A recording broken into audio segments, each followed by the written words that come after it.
ত্রিমাত্রিক প্রেমে মাত্রাহীন আমি। লিখনীতে জান্নাত হায়দার। পর্ব 4। সময়টা এখন রাত প্রায় 9টা। স্টেশনের আস্ত পিলারগুলোর সাথে যাত্রীদের জন্য বসার যে জায়গাটুকু রাখা আছে ঠিক সেরকম একটা পিলারে বসে আছে একজন মহিলা। মানুষের হাক ডাকে চারপাশ কোলাহল হয়ে আছে। রাতের অন্ধকারে পুরো শহর আধারে ঢেকে গেলেও স্টেশনের চারপাশ ল্যাম্পপোস্টের আলোয় দিনে মতো জ্বলজ্বল করছে। প্রায় 20 মিনিট ধরে গুটিসুটি হয়ে বসে আছে মহিলাটি। আকস্মিক যাত্রীদের ছুটাছুটি দেখতে পেয়ে মহিলাটি উঠে দাঁড়ায়। তাদের কণ্ঠ থেকে কানে ভেসে আসছে, ঢাকার ট্রেন এসে পড়েছে, ঢাকার ট্রেন এসে পড়েছে। এটা শুনে মহিলাটি কয়েক পা হেঁটে রেলরাস্তার পানে যায়।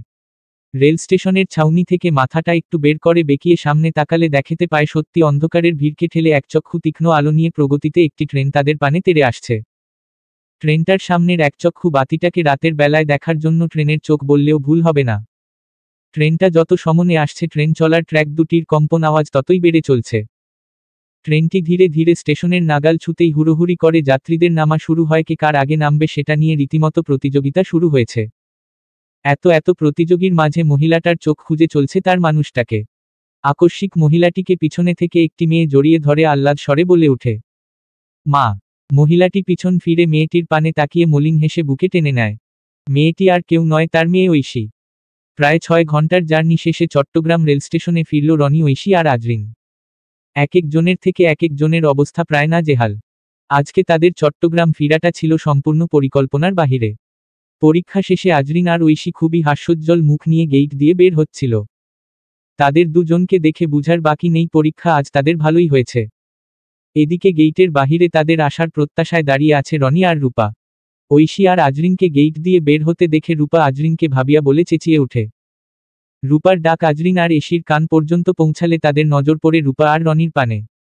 রূপাকে স্বাভাবিক দেখালেও রনির মুখ কেন জানি শুকনো হয়ে আছে। কাছে আসতেই আজরিন রনির মুখচন্দ্রের পানে তাকিয়ে বলে ওঠে, তোমার মুখ এত শুকনো দেখাচ্ছে কেন? তোমার মতো রসিক মানুষের আবার কি হলো? কিছু কি হয়েছে? রনি একটু তিক্ততা নিয়ে বলে, আরে বলিস না, আঙ্কেল কল দিয়ে বলেছে যে করেই হোক আমাদের আজকেই চট্টগ্রাম ব্যাক করতে হবে। কাল নাকি আমাকে আবার অফিসের জরুরি প্রজেক্টের কাজে কক্সবাজার যেতে হবে। রনির কথায় আজরিনের চোখে মুখে স্পষ্ট আহ্লাদ দেখা যাচ্ছে। তবুও সে একটু বিষাদ নিয়ে বলে, এখন কি করে যাব? এখন তো 12টা 10 বাজে। আর আজকে কি চট্টগ্রামের কোনো ট্রেন আছে? খোঁজ নিয়ে দেখলাম একটা আছে। ছাড়তে ছাড়তে 1টার বেশি বেজে যাবে। রনির কণ্ঠ পুরো ফ্যাকাশে শোনায়। আজরিন তাগিদ স্বরে বলে উঠে, তাহলে আর কি? যেতে যেহেতু হবেই তাহলে আমরা এই ট্রেনটা ধরব। এমনিতে গাড়িতে করে এত দূরের রাস্তা আমার যাওয়া সম্ভব না। যেই কথা সেই কাজ, তারা তড়িঘড়ি করে বাসায় গিয়ে কোনোভাবে তৈরি হয়ে বাসা থেকে বের হয়। আসার সময় তো রূপার ভাইয়ের জন্য হায়রে কান্না। রনিরও আসতে মন চাচ্ছিল না, তবুও বাধ্য হলো আসতে। এদিকে তারা যেহেতু এত দূরের রাস্তা পাড়ি দিয়ে চট্টগ্রাম এসে পৌঁছেছে, তাই আজরিন আর রনি ঐশীর মায়ের সাথে বেশি কথা না বলে ঐশীদের বিদায় দেয়। আর এমনিতেও ঐশী মা যেহেতু বাসায় ঐশীর ছোট বোন উর্মিকে আর ভাবিকে একা রেখে এসেছে, তাই তাদেরও তাড়াটা একটু বেশি ছিল। ঐশীরা চলে যাওয়ার পর আজরিন রেল স্টেশনের চারপাশে একবার চোখ বুলিয়ে নেয়। রনির পানে তাকিয়ে উদ্বেগ নিয়ে বলে, আমাদের নিতে কেউ কি আসবে? নাকি আমাদের একাই চলে যেতে হবে? আজরিনের কথায় রনির প্যান্টের পকেট থেকে মোবাইল বের করতে করতে বলে, ভাইয়ার তো আসার কথা। রনির মুখে ভাইয়া শুনে আজরিনের জানার আগ্রহটা যেন বেড়ে গেছে। তাই তো আবার শুধালো, কে রক্ষসটা আসবে আমাদের নিতে? রনি হাতে থাকা মোবাইলের পানে তাকিয়ে বলে, মম। 1 ঘন্টা জার্নি করে রনি দুর্বল হয়ে পড়লেও আজরিনকে দেখে মনে হচ্ছে তার শরীরে দুর্বলতার রেশটুকু পর্যন্ত নেই। এরই মধ্যে রনি অমিতকে কল দেয় কোথায় আছে জানার জন্য। অমিত কল রিসিভ করলে রনি অমিতের সাথে কয়েকটা কথা বলে নেয়। তারপর আবার ফোনে কথা বলতে বলতে রনি আজরিনকে বলে, লাগেজ আমার হাতে দেয় আর আমার পিছন পিছন আয়। কথা শুনে বোঝা যাচ্ছে অমিত ফোনের ওপাশ থেকে তার লোকেশন বলে যাচ্ছে, আর রনি সেই লোকেশন অনুযায়ী অমিতকে খুঁজে বের করার চেষ্টা করছে। কিছুটা খুঁজার পর রনি দূর থেকে তাদের গাড়িটা দেখে চিনতে পায়। আর অমিত সেই গাড়ির সাথে হেলান দিয়ে মোবাইল কানে দাঁড়িয়ে আছে। রনি অমিতকে দাঁড়িয়ে থাকতে দেখে তাকে উদ্দেশ্য করে হাত নাড়তে থাকে। অমিত সেটা দেখতে পেয়ে কান থেকে মোবাইল সরিয়ে নেয় আর একটু নড়েচড়ে দাঁড়ায়। এদিকে আজরিনের তো অমিতকে এতদিন পর দেখে কিভাবে সামনে গিয়ে দাঁড়াবে সেটা নিয়ে নার্ভাস। রনি গাড়ির দিকে প্রগতি পায় হেঁটে আসলেও আজরিন তার পিছন পিছন গুটি গুটি পায়ে হেঁটে আসে। অমিতের কাছে আসতেই রনি অমিতের কাঁধে আলতো হাতে থাবা দিয়ে বলে, হোয়াটস আপ ব্রো? রনির কথায় অমিতের কোনো প্রতিবাক্য নেই। অমিত শুধু চেয়েই যাচ্ছে আর বলে উঠে, ট্রেন থেকে সব ঠিকঠাক নিচস তো? না, তোমার বউকে রেখে এসেছে। আর তোমার শালিকে সাথে করে নিয়ে এসেছি। রনি রসিকতার চলে কথাটা বলে। এতে অমিতের প্রতিবাক্য না থাকলেও আজরিন মৃদু হাসে। আর চোখে অমিতের মুখের পানে তাকিয়ে ভাবে, রাক্ষসটার দেখি চোখের নিচে ডার্ক সার্কেল পড়ে গেছে। এতদিন ঘুমায় নাই নাকি? খাওয়া দাওয়াও মনে হয় ঠিকমতো করেনি, আগের থেকে শুকিয়েও গেছে। এদিকে রনি দীর্ঘ শ্বাস ছেড়ে ঘনঘনিয়ে নিচু গলায় বিষাদ নিয়ে নিজেকে বলে, ভাইকে কি করে বলি, ট্রেন থেকে সবকিছু ঠিকঠাক নিলেও স্টেশনে যে আমার কাছ থেকে আমার সবচেয়ে দামি জিনিসটা আলাদা হয়ে গেল। রনির বলা ঘনঘনানি কথার মানে অমিত বুঝতে না পারলেও আজরিন ঠিকই বুঝতে পারে। রনির বলার মধ্যখানেই অমিত গাড়িতে উঠে বসে পড়ে। আর গম্ভীর স্বরে অমিত বলে উঠে, এভাবে দাঁড়িয়ে থাকবি নাকি গাড়িতে উঠবি? অমিতের কথা রনির কানে আসলে সে চারপাশ চকর মকর চেয়ে অমিতকে খুঁজতে লাগলো। মনে হচ্ছে তার মন এতক্ষণ অন্য কোথাও ছিল, তাই তো অমিতকে গাড়িতে বসতে দেখেনি। তারপর পিছন ফিরে অমিতের পানে তাকিয়ে বলে, তুমি বসে পড়েছ? কখন উঠলে? বাজে বকা বন্ধ করে গাড়িতে উঠবি নাকি চলে যাব? দু ভাইয়ের কাণ্ড দেখে আজরিন মিটিমিটি হাসে। হাসতে হাসতে আজরিন গাড়ির দরজা খুলে পিছনে বসতে যাবে, তখনই রনি তাগিত স্বরে বলে উঠে, এই ভাই তুই সামনে বসো। আমার পক্ষে আর বসে থাকা সম্ভব না। আমি পিছনে শুয়ে শুয়ে যাব। আজরিন হতভম্ব হয়ে গাড়ির খোলা দরজা ধরে রেখে রনির পানে তাকিয়ে আছে। কি বলবে বুঝতে না পেরে তাকিয়েই আছে। রনি আবার বলে উঠে, আরে ভাই ফ্যালফ্যাল করে তাকিয়ে কি দেখছিস? যায় না। রনির কথা শেষ হতেই অমিত ক্ষিপ্ত স্বরে বলে উঠে, দুজন কি এখন দাঁড়িয়ে থেকে বসা নিয়ে ঝগড়া করবি? নাকি গাড়িতে উঠবি? অমিতের কথা শুনে রনি এবার ফিসফিস গলায় আজরিনকে ইশারা ইঙ্গিতে সামনে বসতে বলে। আজরিনও আর কি করবে, উপায় না পেয়ে বসার জন্য রাজি হয়ে যায়। যদিও তার মন চাচ্ছিল অমিতের পাশে বসতে, তবুও মনে এক অজানা ভয় থেকে অমিতের পাশে বসা নিয়ে তার এই দ্বিধাদ্বন্দ্ব। আজরিন সামনে বসার জন্য গুটি গুটি পায়ে ওপর পাশে চলে যায়। রনিও তখন লাগেজ গাড়ির পিছনের ডিকিতে রাখার জন্য চলে যায়। আজরিন ভীতসন্ত্রস্ত হয়ে এসে গাড়ির দরজা খুলে অমিতের পাশে বসে পড়ে। আসার পর থেকে দুজনের এখনও একে অপরের সাথে কথা বলা হয়নি। তাদেরকে দেখে বুঝার উপায় নেই তারা স্বামী স্ত্রী। তাদের দেখে মনে হচ্ছে দুজনের আজ প্রথমবার দেখা হয়েছে। দুজনই অপরিচিত, এখনও একে অপরের সম্পর্কে কিছুই জানে না। আজরিন গুটিসুটি হয়ে বসে আছে। ভেতরে ভেতরে তার একটা নার্ভাসনেস কাজ করছে। আর অমিত সামনের পানে তাকিয়ে রনির বসার অপেক্ষায় আছে। রনি এসে গাড়িতে বসে পড়লে অমিত গাড়ি ছাড়তে যাবে, তখনই খেয়াল করে আজরিন সিট বেল্ট লাগায়নি। অমিত আজরিনকে উদ্দেশ্য করে মলিন স্বরে বলে উঠে, সিট বেল্ট লাগাও। আজরিন কথাটা শুনতে ফেলেও তার মস্তিষ্ক সেটাকে গ্রহণ করতে একটু দেরি করে। তাই তো আজরিন আবার অমিতের পানে তাকিয়ে বোকার মতো শুধালো, মম। তার চেহারা দেখে মনে হচ্ছে অমিত কি বলেছে সেটা সে শুনতে পায়নি। অমিত আবার বলে উঠে, সিট বেল্ট লাগাও। আজরিন এবার শুনতে পেয়ে সিটের পাশে একটু ঘাড় ঘুরিয়ে সিট বেল্টটা হাতে নিয়ে সজোরে টানতে থাকে। রনি পিছন থেকে আজরিনের পানে তাকিয়ে থাকলেও অমিত সামনে তাকিয়ে বুঝার চেষ্টা করে আজরিন কি করে। আজরিন বেল্টটাকে এমনভাবে টানতে থাকে মনে হচ্ছে তাকে বেল্ট পরতে না ছিঁড়তে বলছে।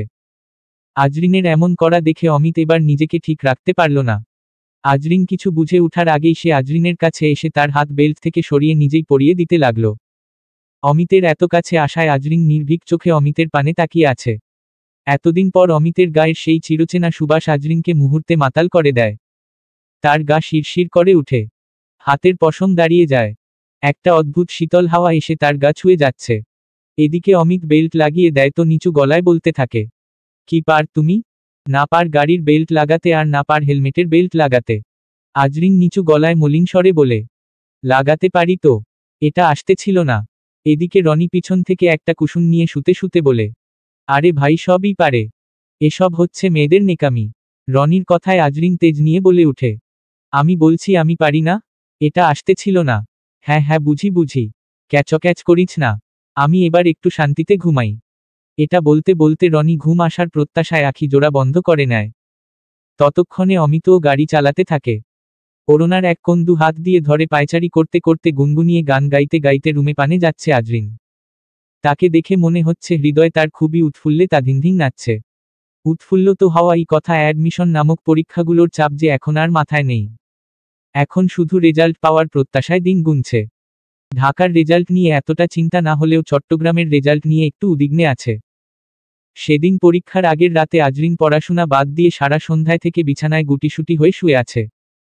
অমিতের অফিসের কাজ শেষ করে বাসায় ফিরতে ফিরতে সন্ধ্যা গনিয়ে একটু রাত হয়ে যায়। সারাদিনের ক্লান্তি নিয়ে রুমে এসে দেখে মেয়েটি পড়াশোনা বাদ দিয়ে গুটিসুটি হয়ে বিছানার এক কোণে শুয়ে আছে। বিষয়টা অমিতের কাছে অস্বাভাবিক লাগে। সে রুমে এসে নিজের মতো কাজ করে যাচ্ছে, কিন্তু মেয়েটির সেদিকে কোনো খেয়ালই নেই। একটিবারও তার পানে তাকানোর প্রয়োজন মনে করেনি, বরং নিজের মতো করে পাশ ফিরে শুয়েই আছে। অমিত ভাবে, কাল নাকি উনার ভার্সিটি এক্সাম, পড়াশোনা বাদ দিয়ে কিভাবে নিশ্চিন্তায় ঘুমাচ্ছে। কথাটা অমিত ভাবলেও পরক্ষণে আবার ভাবে, মেয়েটি তো এভাবে শুয়ে থাকার না, ওর আবার কোনো সমস্যা হয় নাই তো, একবার জিজ্ঞেস করব।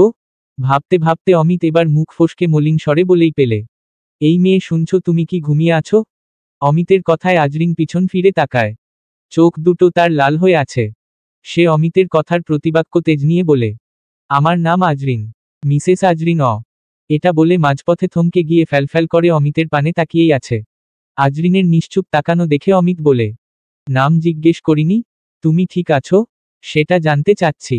অমিতের কথাগুলো আজ খুবই নিশোভেজ শোনায়, চেহারায়ও গম্ভীরতা নেই। আজরিন কাতর স্বরে বলে, আমি ঠিক আছি। নাম জিজ্ঞেস করেননি, ঠিক নাম ধরে ডাকতে পারেন না? এই মেয়ে কি? আমি কি আপনার মেয়ে? আজরিনের কথাগুলো খুবই ক্ষিপ্ত শোনায়। আজরিনের কথা শেষ হতেই অমিত বলে উঠে, তুমি কি আমার সাথে ঝগড়া করো? ঝগড়া করব কেন? আমার কথা এরকম, আপনার কোন সমস্যা ভাইয়া? কেন জানি আজকে আজরিনের এরকম কথায় অমিত কোনো ইগো দেখাচ্ছে না। তাকে দেখে মনে হচ্ছে সে বিষয়টা খুবই উপভোগ করছে। সে বলে উঠে, চেহারা, চোখ, মুখ, কণ্ঠস্বর স্পষ্ট বলে দিচ্ছে তুমি ঠিক নেই। তারপরও ঝগড়া কর? সত্যি ঠিক আছো তো? জ্বর আসেনি তো আবার? না, জ্বর কোথা থেকে আসবে? আমি ঠিক আছি। এটা বলে আজরিন আবার পাশ ফিরে যায়। এদিকে তার পেট ব্যথার প্রবণতায় নিজের উপর ভীষণ রাগ হচ্ছে, আর সেই রাগই এখন অমিতের উপর দেখাচ্ছে। আজরিন মুখে যতই বলুকে সে ঠিক আছে, কিন্তু তার চোখ, মুখ, চেহারা দেখে অমিত বুঝতে পারে মেয়েটার জ্বর না আসুক, তবে মেয়েটা এতক্ষণ কান্না করেছে এটা স্পষ্ট। তবুও সে কোনো কথা না বলে ওয়াশরুমে চলে যায়। মিনিট 20 পর অমিত ওয়াশরুম থেকে বের হয়ে আসে। ওয়াশরুমে যাওয়ার সময় সে আজরিনকে যেভাবে দেখে যায়, আজরিন এখনও ঠিক সেভাবেই শুয়ে আছে। অমিত নিজের মতো করে তৈরি হয়ে রুম থেকে বেরিয়ে যায়। অমিত চলে যাওয়ার একটু পর আজরিন ধীরে ধীরে উঠে বসে। রুমে অমিতকে দেখতে না পেয়ে বেলকনি আর ওয়াশরুমের দরজার পানে তাকায়। দেখে দরজাগুলো ভেতর থেকেই লাগানো। আজরিন বুঝতে পারে অমিত রুম থেকে চলে গেছে। তখন সে পিঠের নিচে বালিশ দিয়ে হেলায় দিয়ে বসে নিচু গলায় বলে, উনি আবার এই সময় কই চলে গেল? মাত্র তো এখন বাহিরে থেকে বাসায় ফিরলে। আচ্ছা, আমি কি উনার সাথে খুব বেশি তেজ নিয়ে কথা বলে ফেলাম? কিন্তু আমি কি করব? আমি তো নিজেও জানি না কেন ওনার সাথে এভাবে কথা বললাম। তারপর ব্যথার উপর তিক্ততা নিয়ে ভ্রু কুঁচকে কান্না কাতর স্বরে বলে, এই ব্যথা কেন কমছে না? ব্যথা না কমলে আমি পড়ব কি করে? কাল আরও আমার স্বপ্নের বিশ্ববিদ্যালয়ের পরীক্ষা। আমাকে যে করেই হোক এই বিশ্ববিদ্যালয়ে চান্স পেতে হবে। আজরিন আবার নিজের চেহারা অপ্রীতিকর করে অনুশোচনা নিয়ে বলে, কি অদ্ভুতভাবে আমার জীবন বদলে গেল। স্বপ্ন বদলে গেল। একসময় স্বপ্ন ছিল ঢাকা বিশ্ববিদ্যালয়ের পড়ব, আর এখন স্বপ্ন দেখি চট্টগ্রাম বিশ্ববিদ্যালয়। আজরিনের এসব ভাবনার কিছুটা সময় পর অমিত রুমে আসে। হাতে তার একটা হিট ব্যাগ। আজরিন হেলান দেওয়া অবস্থায় অমিতের আসার পানে তাকিয়ে আছে। অমিতের রুমে আসাটা স্বাভাবিক হলেও অমিতকে এবার সে নিজের পানে আসতে দেখে কিছুটা বিচলিত হয়। সে অস্বাভাবিক চাহনিতে অমিতের মুখচন্দ্রের দিকে তাকিয়েই আছে। কাছ আসতেই অমিত আজরিন পানে হাত বাড়িয়ে দিয়ে বলে, হিট ব্যাগটা লাগিয়ে নেও, ব্যথা কিছুটা কমবে। অমিতের এই কথায় আজরিন পুরো হ মনে হচ্ছে সে স্বপ্ন দেখছে। আজরিন বিচলিত হয়ে অমিতের চোখের পানে তাকিয়ে আছে। আজরিনের এভাবে তাকিয়ে থাকায় অমিত তখন আবার বলে উঠে, দেখছো কি? নেও এটা। আজরিন অমিতের এবার বলায় তার হাত থেকে ধীরস্থিরভাবে ব্যাগটা নিয়ে নেয়। আর ভাবে, উনি কি করে বুঝলেন আমি ব্যথায় কাতরাচ্ছি? আজরিনের ভাবনার মধ্যেই অমিত বলে উঠে, তোমার কাছে পেইন কিলার আছে? আজরিন হতভম্ব চেহারা নিয়ে বলে উঠে, হু। অমিত তখন একটু চাপা স্বরে বলে, পেইন কিলার আছে? Pain killer? না। আজরিনের চেহারায় উদ্বেগের চাপ। সে এখনও অমিতের হিটব্যাগ দেওয়ার বিষয়টা নিয়ে ভেবেই যাচ্ছে। আর নিজেকে ঘনঘনিয়ে বলে, ওনার আবার হলো কি? আজকে আমার এত কেয়ার কেন করছে? আমার না বলা প্রয়োজন কিভাবে বুঝলেন? পরক্ষণে তার মনে পড়ে পেটে ব্যথা নিয়ে সন্ধ্যার সময় সে ওয়াশরুমে তড়িঘড়ি করে পেট চেঞ্জ করে সেটাকে ওয়াশরুমে রেখেই চলে আসে। তাহলে কি উনি পেটটা দেখে নেয়? যার কারণে বুঝতে পারে পিরিয়ডের কারণে আমার পেটে ব্যথা হচ্ছে। এটা ভেবেই মুহূর্তে মধ্যে সে লজ্জা সংকোচ হয়ে পড়ে। এরকম একটা উদ্ভট কাজ সে কি করে করেছে? সে এবার অমিতের চোখের পানে কিভাবে তাকাবে এটা ভেবেই সে কমফোর্টর দিয়ে মুখসহ পুরো নিজেকে ঢেকে নেয়। অমিত তখনও বিছানার পাশের টি টেবিলের ড্রয়ারে কি যেন খুঁজে যাচ্ছে। অনেকক্ষণ ধরে আজরিন কমফোর্টরের ভিতর গুটি মেরে শুয়ে আছে। কিন্তু রুমের মধ্যে অমিতের কোনো আলাদা জোলাপ নেই দেখে আজরিন ধীরস্থিরভাবে মুখ থেকে কমফোর্টরা সরিয়ে অমিতকে দেখার চেষ্টা করে। কিন্তু সে অমিতকে কোথাও দেখতে পায় না। কই গেল মানুষটা, এটা ভেবে সে সামনের পানে একটু চোখ বুলায়। আকস্মিক সে চোখের সামনে পাশ থেকে আসা একটা হাত দেখে ঘাবড়ে যায়। ভীতসন্ত্রস্ত চেহারা নিয়ে ঘাড় ঘুরিয়ে ধীরস্থিরভাবে মানুষটার মুখের পানে তাকালে দেখে অমিত তার পাশে দাঁড়িয়ে আছে। আজরিন অমিতের পানে তাকাতেই অমিত চোখ ইশারায় আজরিনকে হাত থেকে ওষুধটা নিতে বলে।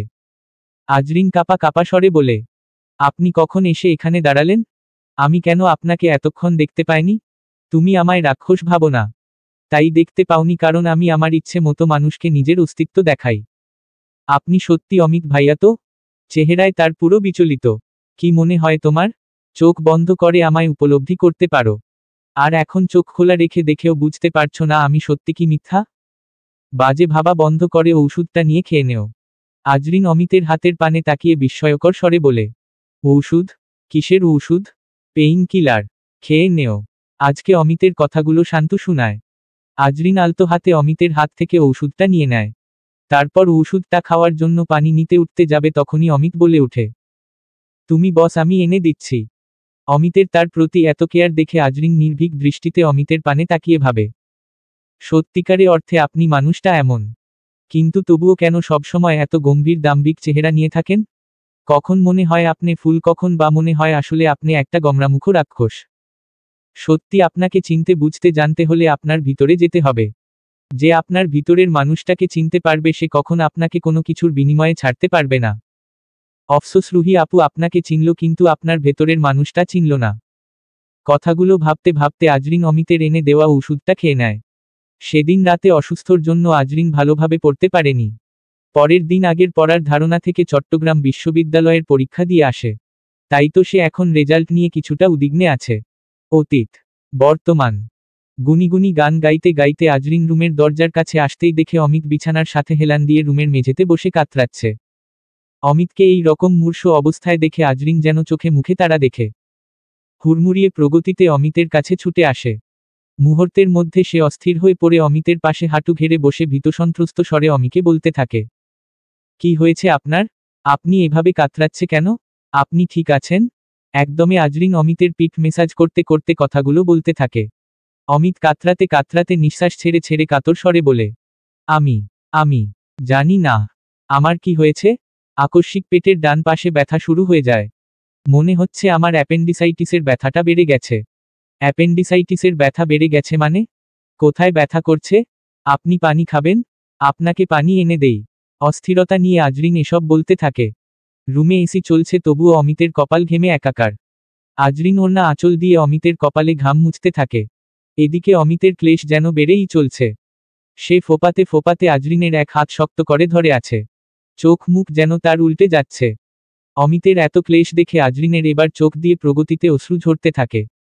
সে কাঁদতে কাঁদতে কম্পন স্বরে অমিতকে বলে, কি হয়েছে আপনার? এমন কেন করতেছে? আপনি আমাকে ধরে উঠুন, আপনি বিছানায় শুবেন। আজরিন অমিতকে ধরে উঠানোর চেষ্টা করে কিন্তু প্রতিক্ষণে অমিত আজরিনকে কথা আটকে আটকে বলে, আমার পক্ষে উঠা সম্ভব না। তুমি মা সুরাইয়াকে ডাক। অমিতের কথায় আজরিন চুল পরিমাণ আর না বসে থেকে দরজার পানে গিয়ে কাঁদো কাঁদে স্বরে সুরাইয়া জাহানারা বিবিকে ডাকতে থাকে। আর অমিতের পানে তাকাতে থাকে। আজরিনের কয়েক ডাকে পাশের রুম থেকে রাহি দরজায় উকি দিয়ে আজরিনকে বলে, কি হয়েছে মামুনি? এটা বলার মধ্যেই সে আজরিনের মুখের পানে তাকিয়ে ভীতসন্ত্রস্ত হয়ে পড়ে পুরোপুরি দরজার বাহিরে বেরিয়ে আসে। আজরিন তখন রাহিকে বলতে থাকে, তোমার আম্মু দাদুকে ডাক। তোমার চাচ্চুর কি যেন হয়েছে? এটা বলে সে আবার অমিতের পানে ছুটে যায়। আর অমিতকে সামলানোর চেষ্টা করে। একটু পর সুরাইয়া রাহি জাহানারা বিবি রুমে এসে অমিতে এই অবস্থা দেখে ব্যাকুল হয়ে পড়ে। জাহানারা বিবি তো অমিতের পাশে বসে কাঁদতে কাঁদতে সুরাইয়াকে বলে, তোমার বাবারে কল দেও, রনিকে কল দেও। আর অমিতকে বলতে থাকে, কি হয়েছে তোর বাবা? কোথায় কষ্ট হচ্ছে? পরক্ষণেই আবার বলে, আমার ছেলের মনে হয় অ্যাপেন্ডিসাইটিসের ব্যথাটা বেড়েছে। বছর খানেক আগে ডাক্তার বলেছে এটা অপারেশন করতে হবে। কিন্তু তখন ওর খামখেয়ালি জন্য ও এতটা গুরুত্ব দেয়নি। এখন মনে হয় এটা আবার বেড়েছে। এদিকে সুরাইয়া আশরাফ শিকদারকে অমিতের অবস্থা বলে। আশরাফ শিকদার সুরাইয়ার সাথে কয়েকটা কথা বলে অমিতকে দ্রুত হসপিটালে নিয়ে যেতে বলে, কারণ তিনিও অমিতের অ্যাপেন্ডিসাইটিসের ব্যথাটার কথা জানেন। অমিতকে হাসপাতালে নিয়ে আসার পর ডাক্তার অমিতের অপারেশন করার জন্য তাগিদ দেন।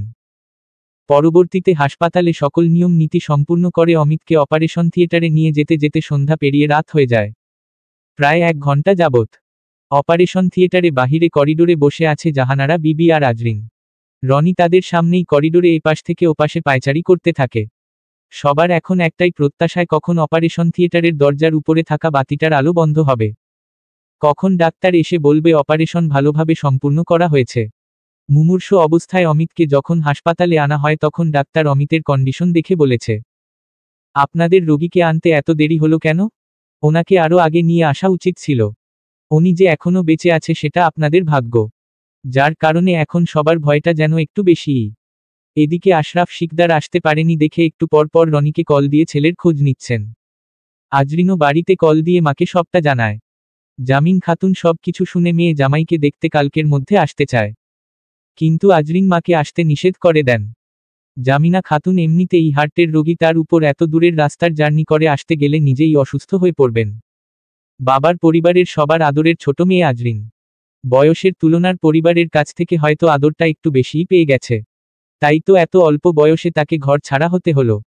তাও পরিবারের থেকে এত দূরে, যে চাইলেও পরিবারের কেউ হুটহাট মেয়েকে দেখতে আসতে পারে না। ভাগ্যিস ইন্টারনেটের যোগ, তাই তো কাছে থেকে দেখার সুখটা ভিডিও কলের মাধ্যমে পুরায়।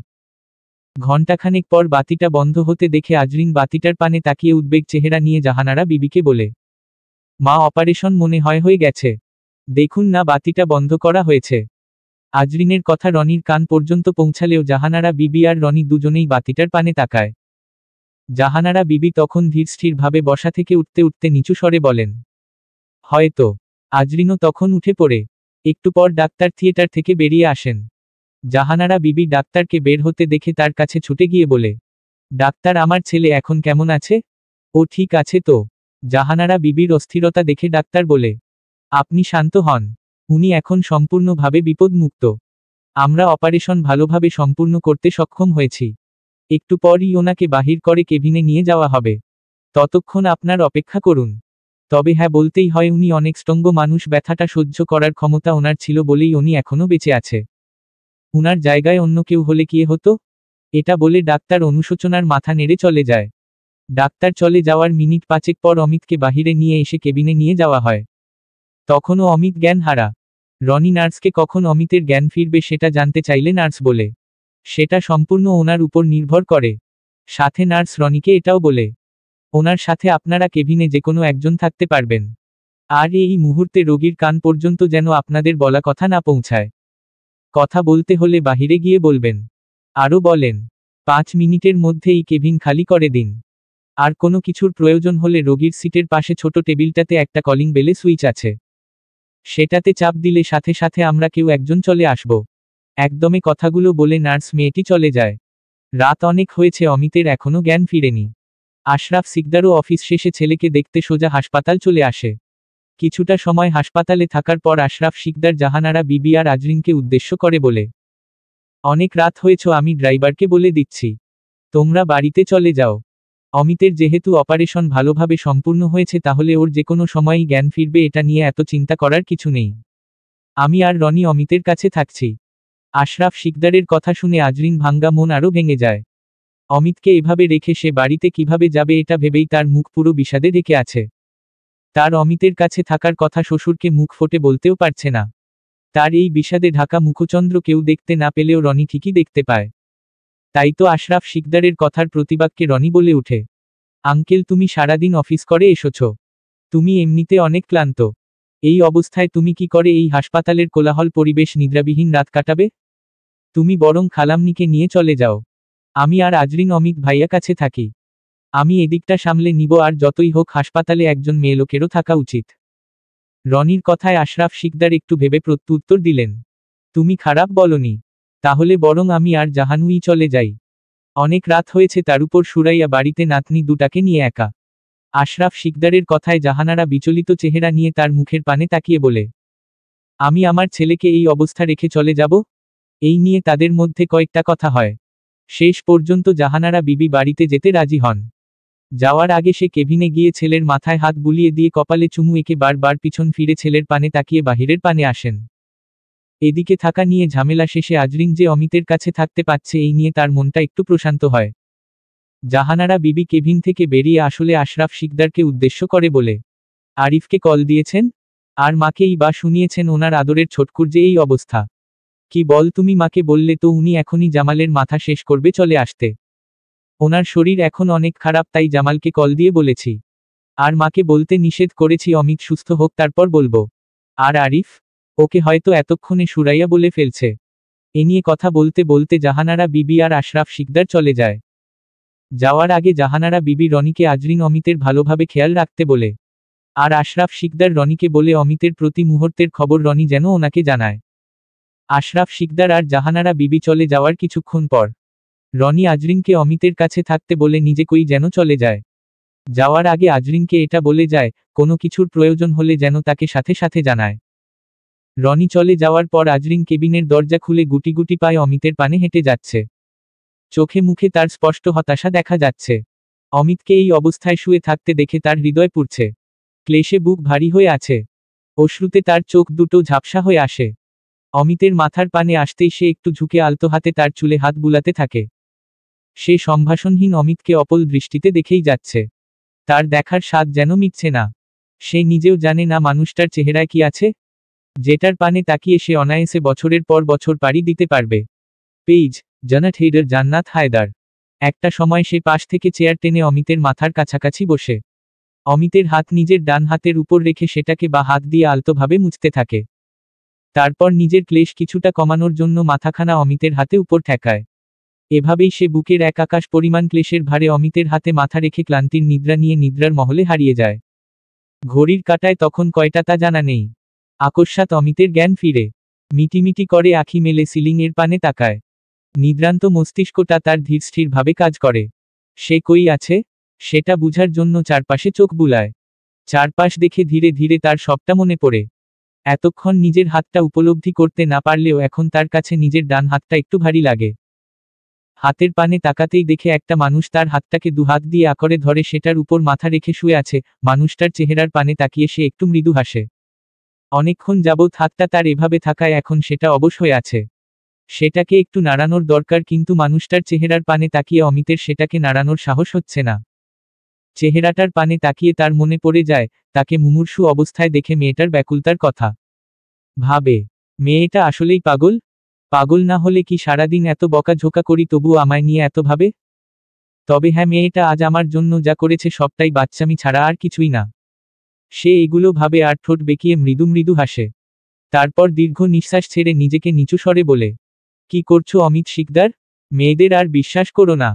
ওদের পল্টি নিতে বেশিক্ষণ সময় লাগে না। ওরা যে অভিনয় সেরা।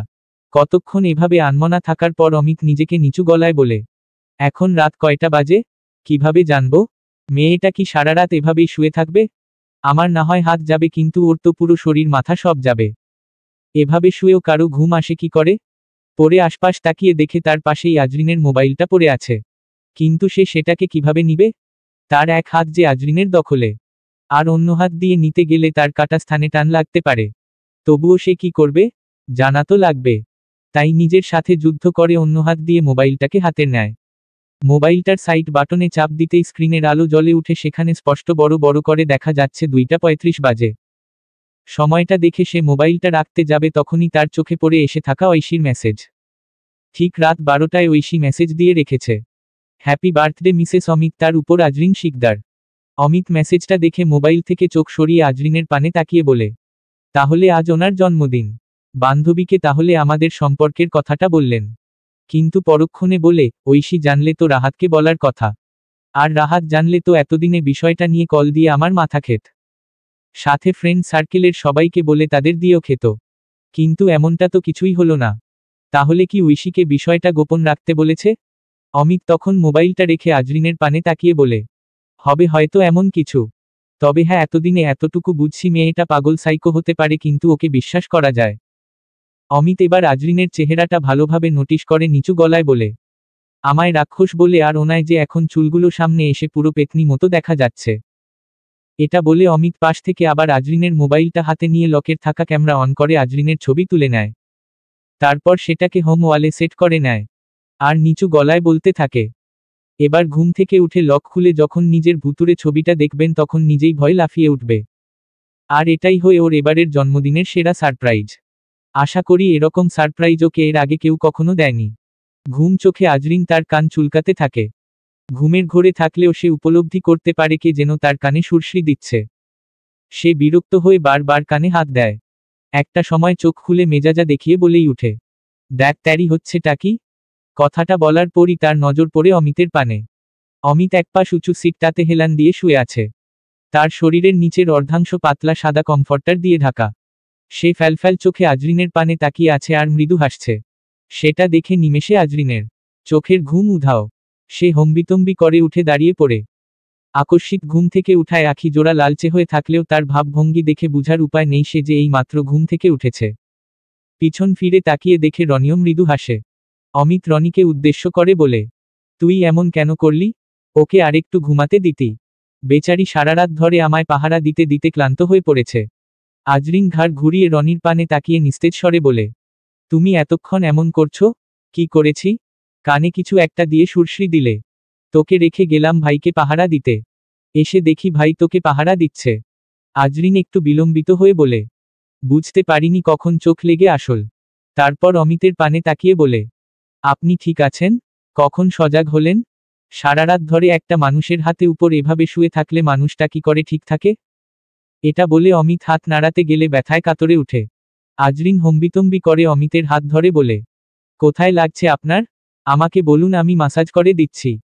তুমি আমার জন্য অনেক করেছো, এবার দয়া করে আর কিছু করে আমার ঋণটা বাড়িয়ে দিও না, আমার হাতটা ছাড়। আমি নিজের ব্যথা নিজেই ঠিক করতে পারি। আজরিন বিনয়ী হয়ে মাথা নিচু করে বলে, রি বুঝতে পারিনি কখন ঘুমিয়ে পড়লাম। তারপর আবার স্বর বদল করে বলে, আপনারই তো দোষ, আপনি আমায় ডেকে দেননি কেন?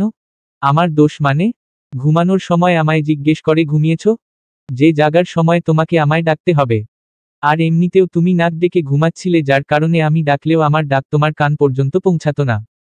আমি নাক ডেকেছি? তো নাক তো ডাকেন আপনি।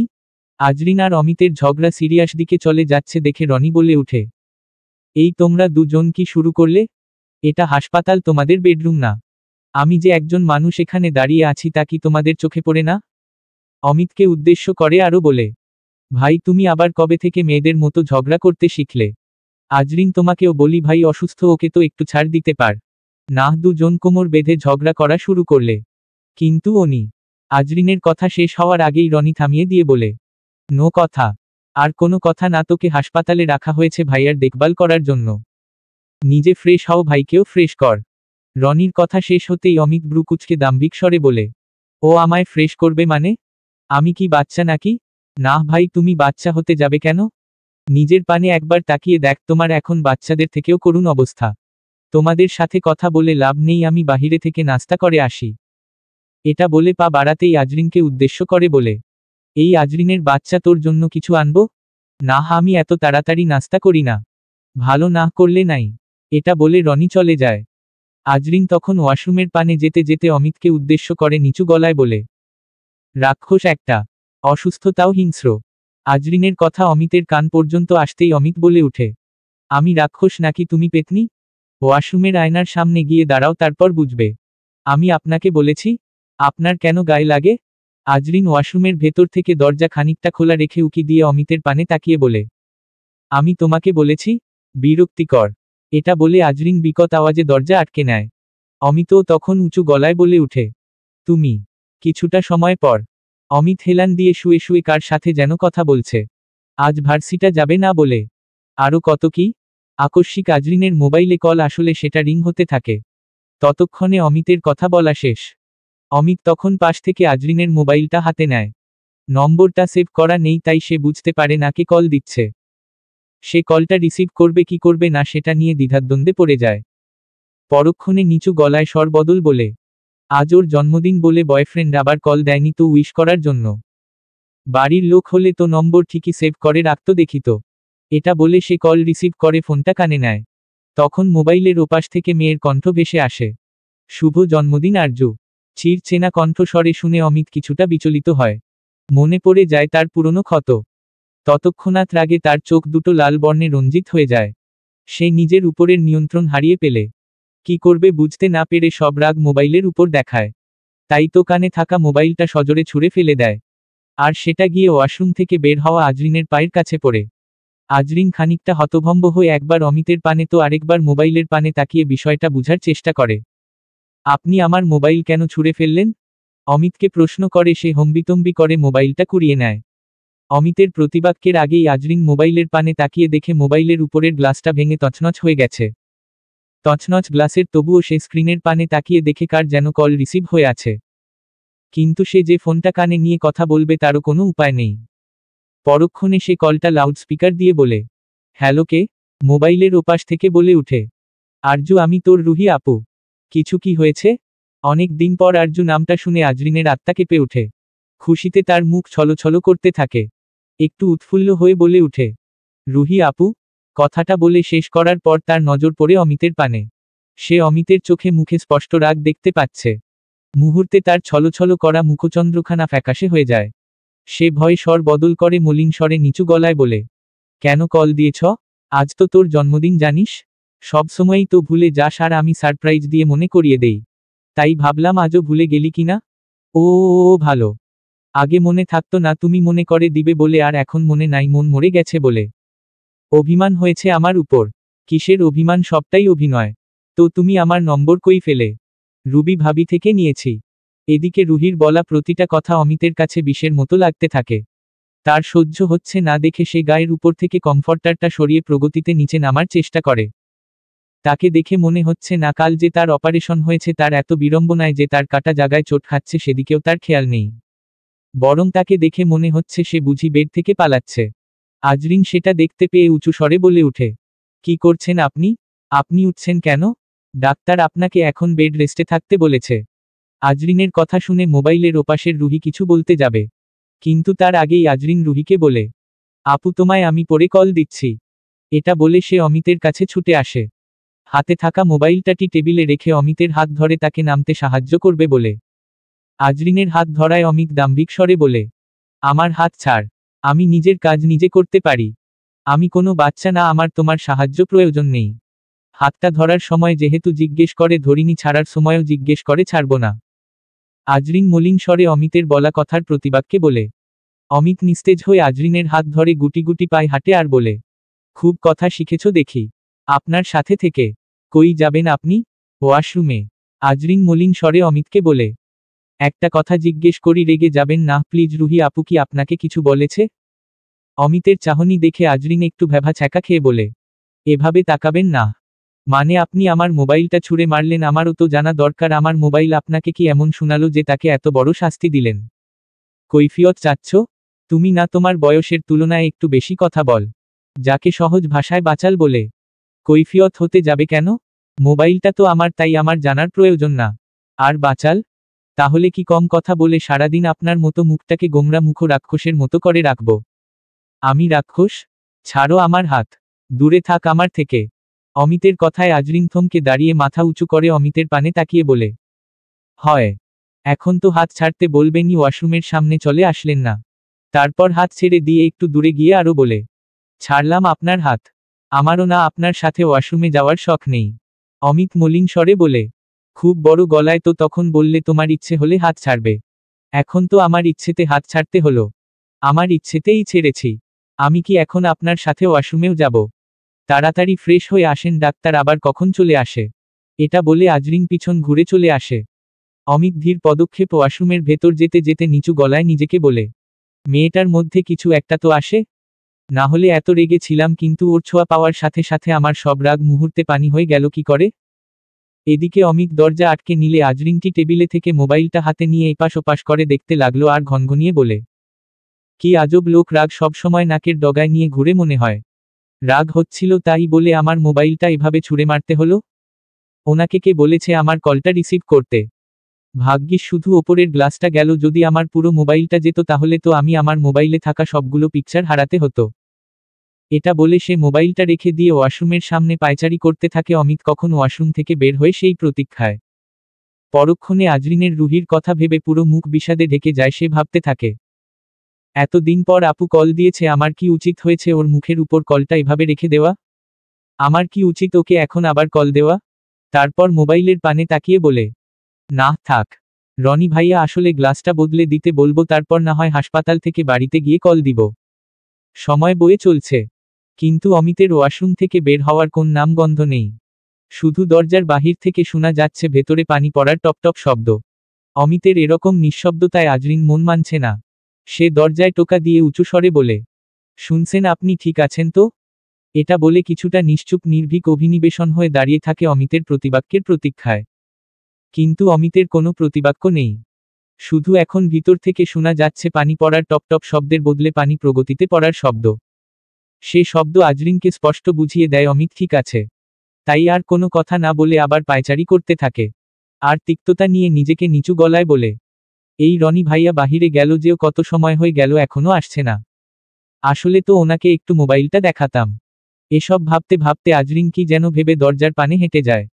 দরজা খোলার জন্য হাত বাড়াতে ওপাশ থেকে কে যেন দরজাটা ধীরস্থিরভাবে খুলতে থাকে। বিষয়টা দেখতে পেয়ে আজরিন পিছু হাঁটে। পিছনে পা বাড়াতেই সে জুতো বেঁকিয়ে উল্টো দিকে পড়ে যেতে নেয়। আজরিনকে পড়ে যেতে দেখে দরজা খোলা ছেলেটি হুড়োহুড়ি করে এসে তার হাতটা ধরে নেয়। ছেলেটির পরনে সাদা অ্যাপ্রন, চোখে চশমা, গলায় একটা স্টেথোস্কোপ। বয়স খুব বেশি না। ছেলেটা বাহ্যিক প্রতিচ্ছবি বলে দিচ্ছে সে একজন ডাক্তার। আর বয়স বলে দিচ্ছে ডাক্তারি পাশ করে বের হয়েছে, যেন বেশিদিন হয়নি। ছেলেটি নির্নিমেষ দৃষ্টিতে আজরিনের পানে তাকিয়ে আছে। আজরিনও কেমন জানি প্রস্তর ন্যায় ছেলেটির পানে তাকিয়ে আছে। চারপাশের পরিবেশের মধ্যে নিস্তব্ধতা বিরাজ করে, যেন সময় থেমে গেছে। হঠাৎ ওয়াশরুমের দরজার খোলার শব্দের দুজনের নজর পড়ে দরজার পানে। অমিত সামনের পানে তাকিয়ে আজরিন আর ছেলেটিকে এভাবে দেখে কিছুটা হতবাক হয়। তাকে দেখে মনে হচ্ছে কি হচ্ছে সে কিছুই বুঝতে পারছে না। বুঝতে পারছে না বললেও ভুল হবে, কারণ তার চোখের সামনে সবটা স্পষ্ট। তবুও সে নির্ভীক তাকিয়ে আছে।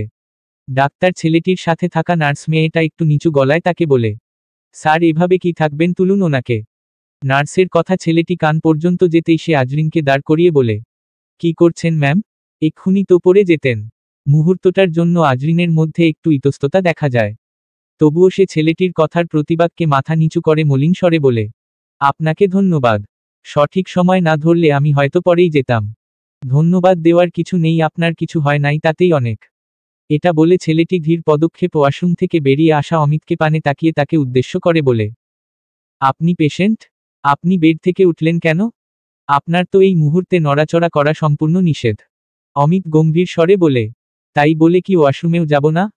ছেলেটি আর কোন কথা না বলে তার সাথে থাকা নার্স মেয়েটিকে বলে, দাঁড়িয়ে দেখছো কি? ওনাকে ধরে ধরে বেডে নিয়ে আসো। এটা বলে ছেলেটি বেডের পানে চলে যায়। তারপর বেডের পাশে থাকা ছোট ঢুলটাতে বসে পড়ে। ডাক্তার ছেলেটির কথায় নার্স অমিতের পানে পা বাড়াতেই আজরিন নার্সকে থামিয়ে দিয়ে বলে, আপনি যান, আমি ওনাকে নিয়ে আসছি। আজরিন এসে অমিতের হাত ধরতেই অমিত দাম্ভিক স্বরে নিচু গলায় আজরিনকে বলে, আমাকে ধরতে হবে না, নিজেই তো ঠিক করে হাঁটতে পারো না, আবার আমায় কি ধরবে? আমি নিজেই যেতে পারবো। জানি পারবেন, কারণ আপনি তো নিজেকে সুপারম্যান মনে করেন।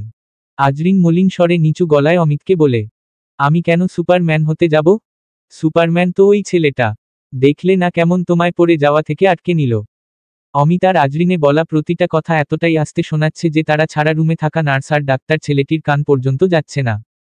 আজরিন অমিতের কথায় মৃদু হাসে আর বলে, তা ঠিক বলেছেন, সত্যি ডাক্তারটা সুপারম্যান। ভাগ্যিস আমায় ধরে নিল, তা না হলে আজ আমার কোমরটা যেত। কোমর গেলে তো ভালোই হতো, এখন হাত ধরেছে তখন কোলে করে বেডে শুয়ে দিত। অমিত থমকে দাঁড়িয়ে আজরিনের চোখের পানে তাকিয়ে দাম্ভিক স্বরে কথাগুলো বলতে থাকে আর আজরিন হাত থেকে নিজের হাত ছাড়িয়ে নেয়। আজরিন অমিতের কথায় একটু বিস্ময়কর হয়। অমিতের কি বলল সেটা বুঝার জন্য আজরিন থমকে দাঁড়িয়ে আছে। এদিকে অমিত নিজে এসে বেডে শুয়ে পড়ে। সে সেটা দেখতে পেলেও তার মন সেটাকে নোটিশ করতে পারে না। আজরিনকে এভাবে দূরে দাঁড়িয়ে থাকতে দেখে ডাক্তার ছেলেটা তার পানে তাকিয়ে বলে, আপনি ওখানে দাঁড়িয়ে আছে কেন? এদিকে আসুন। ছেলেটির কথায় আজরিনের ঘোর কাটতেই সে এসে সত্যি ছেলেটার পাশে দাঁড়া। ছেলেটা তখন অমিতের প্রেশার মাপতে মাপতে আজরিনকে শুধালো, উনি কি আপনার ভাই হয়? আজরিন ছেলেটির কথার প্রতিবাক্য না দিয়ে অমিতের পানে তাকায়। কি বলবে কিছু বুঝতে না পেরে সে চুপ করেই থাকে। ছেলেটি তখন অমিতকে অনেকক্ষণ যাবৎ দেখার পর বলে, আপনার চাইলে ওনাকে আজকে বিকালেই নিয়ে যেতে পারেন। তবে হ্যাঁ, ওনাকে 1 সপ্তাহের মতো সম্পূর্ণ বেড রেস্টে থাকতে হবে। এরকম আরও অনেক কিছু বলার পর ছেলেটি আকস্মিক আজরিনকে প্রশ্ন করে, আপনি কিসে পড়েন? আজরিনের উত্তর দিতে দ্বিধাবোধ হচ্ছিল, তবুও মুখ খুলে বলতে যাবে। তখনই অমিত ভারী স্বরে বলে ওঠে, ও পেশেন্ট না, আমি পেশেন্ট। কিছু জানার থাকলে আপনি আমার সম্পর্কে জানুন। শুধু শুধু ওর সম্পর্কে জেনে নিজের সময় অপচয় করা কি ঠিক? যেখানে একজন ডাক্তারের কাছে তার প্রতিটা সেকেন্ডই খুবই মূল্যবান। অমিতের কথার কোনো প্রতিবাক্য নেই ছেলেটার। তাই তো আর কোনো কথা না বেরিয়ে যায়। মনে হচ্ছে অমিতের কথায় ছেলেটার ইগো হার্ট হয়েছে। ডাক্তার আর নার্স চলে যাওয়ার পর আজরিন অমিতকে বলে, আপনি ওনার সাথে এভাবে কথা বললেন কেন? উনি কি খারাপ কিছু জানতে চেয়েছে? শুধু তো কিসে পড়ি সেটা জিজ্ঞেস করলো। কেন, ও কি তোমায় জব দিবে? আর যদিও দেয় তাহলেও না, তুমি যতটুকু পড়ছো এটা দিয়ে আয়ার চাকরিও পাবে না। এ নিয়ে অমিত আর আজরিনের মধ্যে অনেকক্ষণ কথা কাটাকাটি হয়। ততক্ষণে রনিও চলে আসে। সন্ধ্যায় চুই চুই। আজরিন, জাহানারা বিবি, রনি অমিতকে নিয়ে বাড়িতে আসে। জাহানারা বিবি সকাল বেলায় আশরাফ শিকদারের সাথে বের হয় অমিতকে হাসপাতালে দেখতে যাওয়ার জন্য। আশরাফ শিকদার হাসপাতালে কিছুটা সময় থেকে তারপর আবার অফিসে যাওয়ার জন্য বেরিয়ে পড়ে। আজরিন দরজা থেকেই ড্রয়িং রুমের অবস্থা দেখে হতবাক। ড্রয়িং রুমে এক কোণে নানা রঙের বেলুন ফুল দিয়ে সাজানো, যেখানে বড় করে লেখা আছে হ্যাপি বার্থডে আজরিন শিকদার। আজরিন থো হয়ে তাকিয়ে গুটি গুটি পায়ে সামনের পানে এগিয়ে আসে। আর তার পিছন পিছন জাহানারা বিবি, রনি, অমিত। হঠাৎই পাশ থেকে সুরাইয়া এসে আজরিনকে জড়িয়ে ধরে, গালে গাল মিলিয়ে বলে, হ্যাপি বার্থডে আজরিন। আজরিন হেসে বলে, থ্যাংক ইউ আপু। এরপর রাহি এসে বলে, হ্যাপি বার্থডে মামুনি। আজরিন রাহিকে জড়িয়ে ধরে বলে, থ্যাংক ইউ রাহি। আজরিন বিস্ময়কর হয়ে সুরাইয়াকে শুধালো, তোমরা কিভাবে জানলে আজকে যে আমার জন্মদিন? আমি তো তোমাদের বলিনি। কিভাবে জানলাম? এখন যদি সেটা তোমায় বলে দেই তাহলে আমাদের সম্মান আর রইল কই? সুরাইয়া আজরিনের কথার প্রতিবাক্যে বলে। এরপর অমিতের পানে নজর পড়তেই বলে, এই যা আজরিনের সারপ্রাইজের চক্করে আমি তো ভুলেই গেলাম আমার ভাই যে মৃত্যুর সাথে লড়ে বাড়ি ফিরল। এভাবে অনেকক্ষণ কথা বলার পর অমিত ড্রয়িং রুমের সোফায় রেস্ট নেওয়ার জন্য বসে। তার আশেপাশে জাহানারা বিবি, রনি, রাহিও আছে। আর ছোট্ট রাফি গুটি গুটি পায়ে হাঁটছে। আজরিন তখন উপরে আসতে গেলে পিছন থেকে সুরাইয়া ডেকে বলে, আজরিন, তোমার জন্য কুরিয়ারে 2টা গিফট আসছে। কে দিয়েছে জানি না, তুমি খুলে দেখে নিও। আজরিন বিস্ময়কর চেহারা নিয়ে সুরাইয়া থেকে গিফট দুটো নিয়ে নেয়। আর গিফট দুটো এপাশ ওপাশ করে দেখতে দেখতে উপরে চলে যায়। অমিত সোফাস বসে আর চোখে সেই দৃশ্য দেখে যাচ্ছে। রুমে এসে আজরিন গিফট দুটো খুলে দেখে তার বাড়ির লোকেরা তার জন্য গিফটগুলো পাঠিয়েছে। গিফট পেয়ে তো আজরিন সত্যি সারপ্রাইজ। আজরিন সকাল থেকে ভাবে আসছো তার বাড়ির লোকদের তার জন্মদিনের কথা মনে নেই। তাই গিফটগুলো পেয়ে আজরিন তো মহা খুশি। সে ভাবে তাদের কল দিয়ে থ্যাঙ্কস দিবে। কিন্তু পরক্ষণে তার মনে পড়ে সে হাসপাতালে থাকতে রনিকে মোবাইলটা দিয়েছে ঠিক করার জন্য। কথাটা মনে পড়তেই সে ঘনঘনিয়ে নিচু গলায় বলে উঠে, আমার জন্মদিন সবচেয়ে বড় সারপ্রাইজ তো দিয়েছে ওই রাক্ষসটা, আমার মোবাইলটা ভেঙে দিয়ে। অবশ্যই রাক্ষসদের কাছ থেকে এরকম গিফটই আশা করা উচিত, তা না হলে কিসের রাক্ষস? স্নান শেষে আজরিন কিছুক্ষণ যাবৎ অমিতের আশেপাশে ঘুরঘুর করতে থাকে কিছু একটা বলার জন্য, কিন্তু তার সেটা বলার সাহস হচ্ছে না। অমিত তখন বিছানায় হেলান দিয়ে বসে ল্যাপটপে কাজ করছে। অমিত আজরিনের এরকম করাতে বুঝতে পারে আজরিন তাকে কিছু বলতে চাচ্ছে। তাই ল্যাপটপের পানে তাকিয়ে কাজ করতে করতে ঘুরঘুর না করে যেটা বলতে চাচ্ছ সেটা বল। অমিতের কথায় আজরিন একটু হতবাক হয়ে ভাবে, উনি কি করে বুঝলেন আমি ওনাকে কিছু বলতে চাচ্ছি? বুঝেই যেহেতু গেছে তাহলে বলেই ফেলি। আজরিন একটু দ্বিধাদ্বন্দ্ব স্বরে বলে, ওই ডাক্তার তো আপনাকে স্নান করতে নিষেধ করছে, বলছে গা মুছে দেওয়ার জন্য। এখন আমি বলছি কি আপনি হাসপাতাল থেকে আসলেন, আমি কি আপনার গাটা ভিজে তোয়ালে দিয়ে মুছে দিব? আজরিনের কথায় অমিত ল্যাপটপ বন্ধ করে পাশে রেখে দাম্ভিক স্বরে বলে, তোমায় মুছে দিতে হবে কেন? আমি নিজেই পারবো। আমার পেটে সমস্যা, হাতে না। আজরিন আকুতি আর শান্ত স্বরে বলে উঠে, প্লিজ না করবেন না। দেখুন আমি জানি আপনি নিজেই পারবেন। এতে আপনার কষ্ট হবে, আপনার অপারেশন করার স্থানে চোট লাগতে পারে। আমি মুছে দিলে সমস্যা কি? আচ্ছা, আপনার যদি সমস্যা হয় তাহলে না হয় আমি চোখ বেঁধে নিব। আজরিনের একদমে কথাগুলো শুনে অমিত একটু ভেবে উত্তর দেয়, আচ্ছা ঠিক আছে। অমিতের কথা শেষ হতে আজরিন হাস্যোজ্জ্বল মুখ করে চলে যেতেই অমিত পিছন থেকে একটু উঁচু স্বরে বলে ওঠে, তবে আমার একটা শর্ত আছে। আজরিন পিছন ফিরে তাকিয়ে উদ্বেগ নিয়ে বলে, কি? তুমি যে বলছ চোখ বেঁধে মুছবে সেটাই যেন হয়। আজরিন বলে, এটা নিয়ে সমস্যা নেই, এমনিতে আমিই চাচ্ছি চোখ বেঁধে মুছার জন্য। আজরিন সবকিছু রেডি করে অমিতের সামনে এসে বসে। তারপর নিজের চোখ পট্টি দিয়ে বেঁধে নেয়। আজরিনের চোখ বাঁধা হয়ে গেলে অমিত নিজের গায়ে থাকা টি শার্টটা খুলে নেয়। আজরিন যখন অমিতের গা মুছার জন্য হাত ইশরায় অমিতের দেহখানা খুঁজতে থাকে, তখন তার হাত গিয়ে অমিতের বুকের বা পাশে ঠেকে। প্রথমবার অমিতকে এভাবে ছোঁয়া, তাও তার পোশাকবিহীন দেহে। মুহূর্তে আজরিনের দেহখানা শিহরে উঠে। তার রক্ত চলাচল বেড়ে যায়, বুকের ধু ক শব্দ যেন স্পষ্ট কান পর্যন্ত শোনা যায়। তার শরীর উষ্ণ হতে থাকে, যেন নিঃশ্বাস বন্ধ হয়ে আসে। নিজের শরীরের এমন অস্বাভাবিক প্রতিক্রিয়া দেখে আজরিন হকচকিয়ে অমিতের সামনে থেকে উঠে দাঁড়িয়ে পড়ে।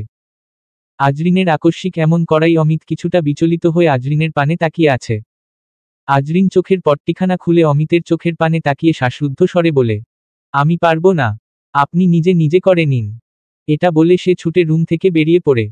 দরজার পাশে দেয়ালে পিঠ ঠেকিয়ে জোরে জোরে দীর্ঘ শ্বাস ছাড়ে, যেন এতক্ষণ সে কোনো বন্ধ রুমে ছিল যেটায় বায়ুর প্রবেশ পথ সম্পূর্ণ বন্ধ ছিল।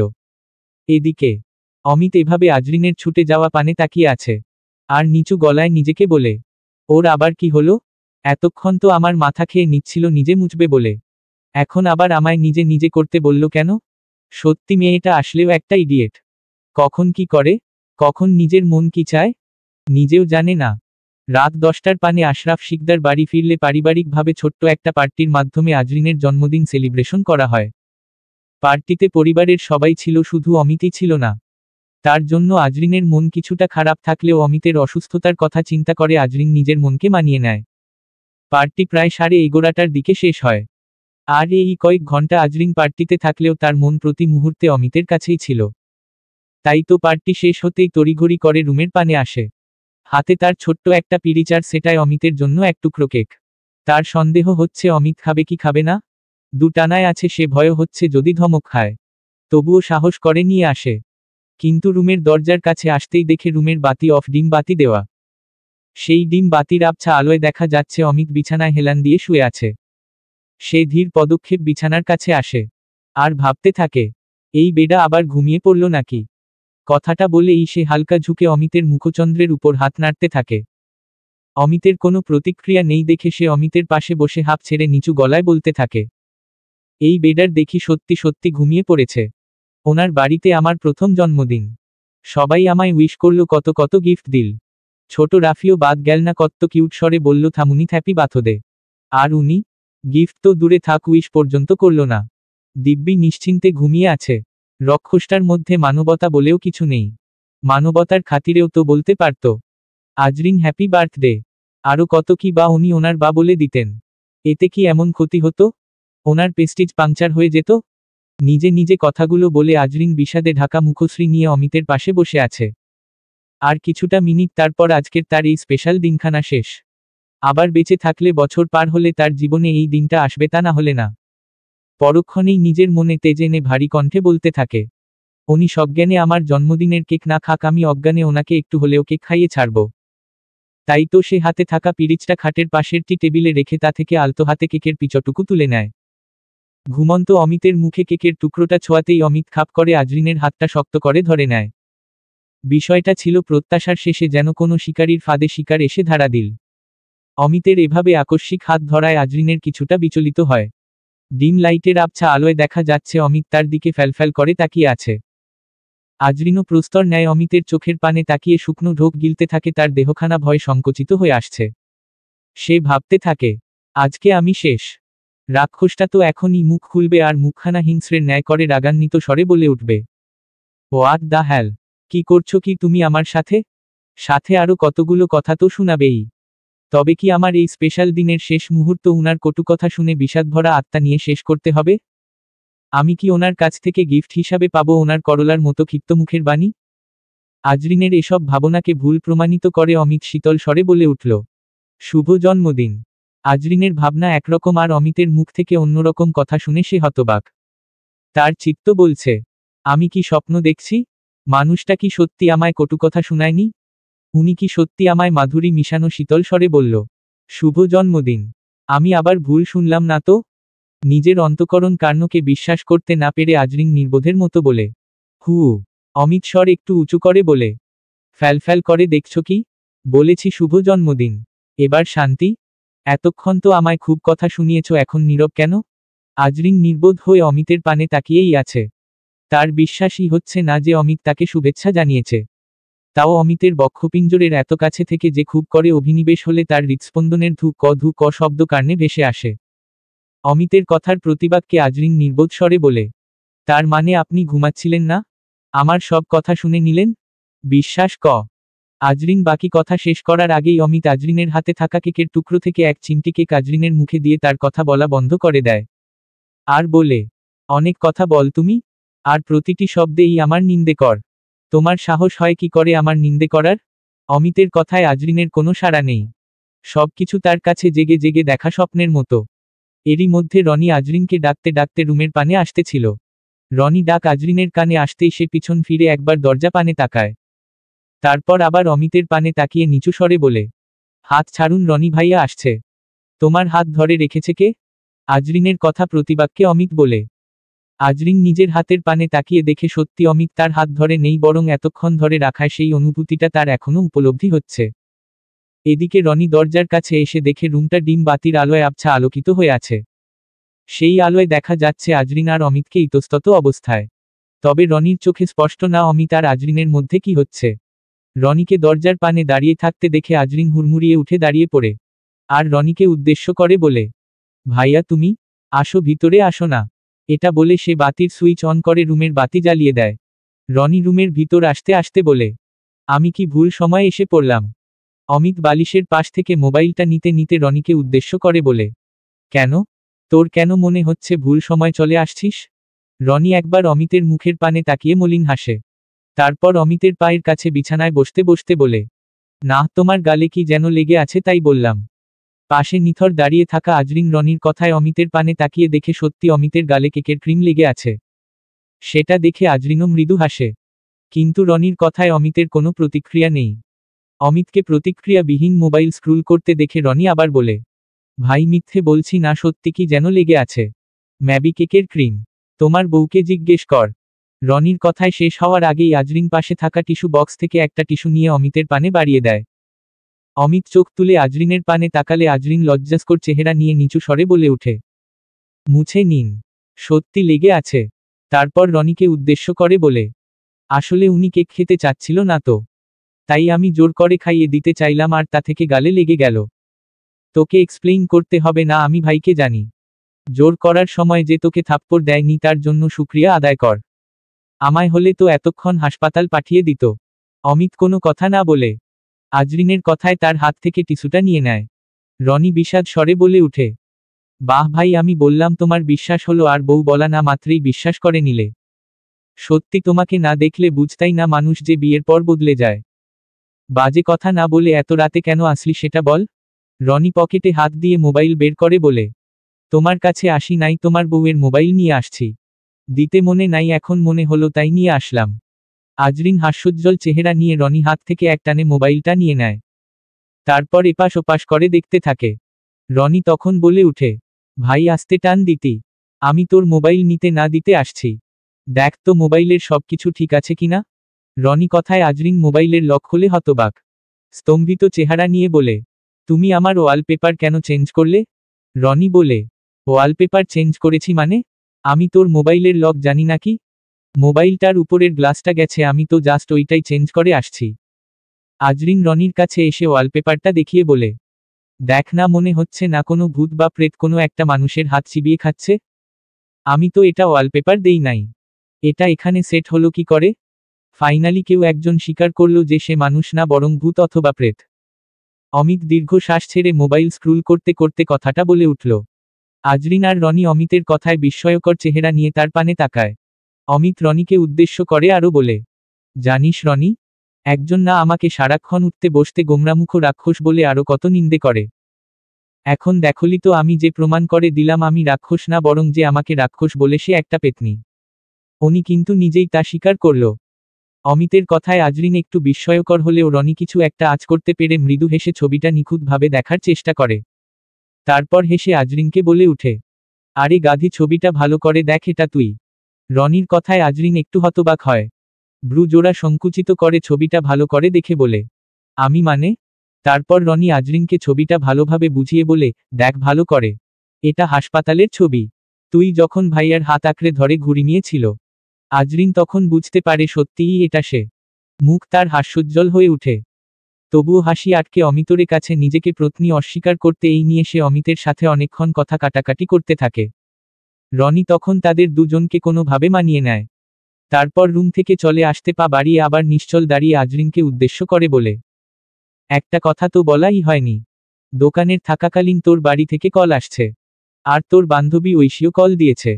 বলেছে তোকে কল দেওয়ার জন্য। আজরিন অমিতের পানে তাকিয়ে রনিকে বলে উঠে, মা সন্ধ্যায় ওনার মোবাইলে কল দিয়েছে। বলেছে তুমি যে কল ধরে বলেছ মোবাইলের কি যেন নষ্ট হয়ে গেছে তা ঠিক করতে আসছো। আর ঐশী? রনি নিচু স্বরে আজরিনকে শুধালো। ঐশী কি? ওর সাথে কি এখনো কথা হয়েছে? এখন বলবো নি। ভালো, এটা বলে রনি চলে যায়। রনি চলে যাওয়ার একটু পরই আজরিন বেকনিতে চলে যায় ঐশীর সাথে কথা বলার জন্য। বেশ কয়েক দিন কেটে গেল। অমিতও এখন আগের থেকে বেশ সুস্থ।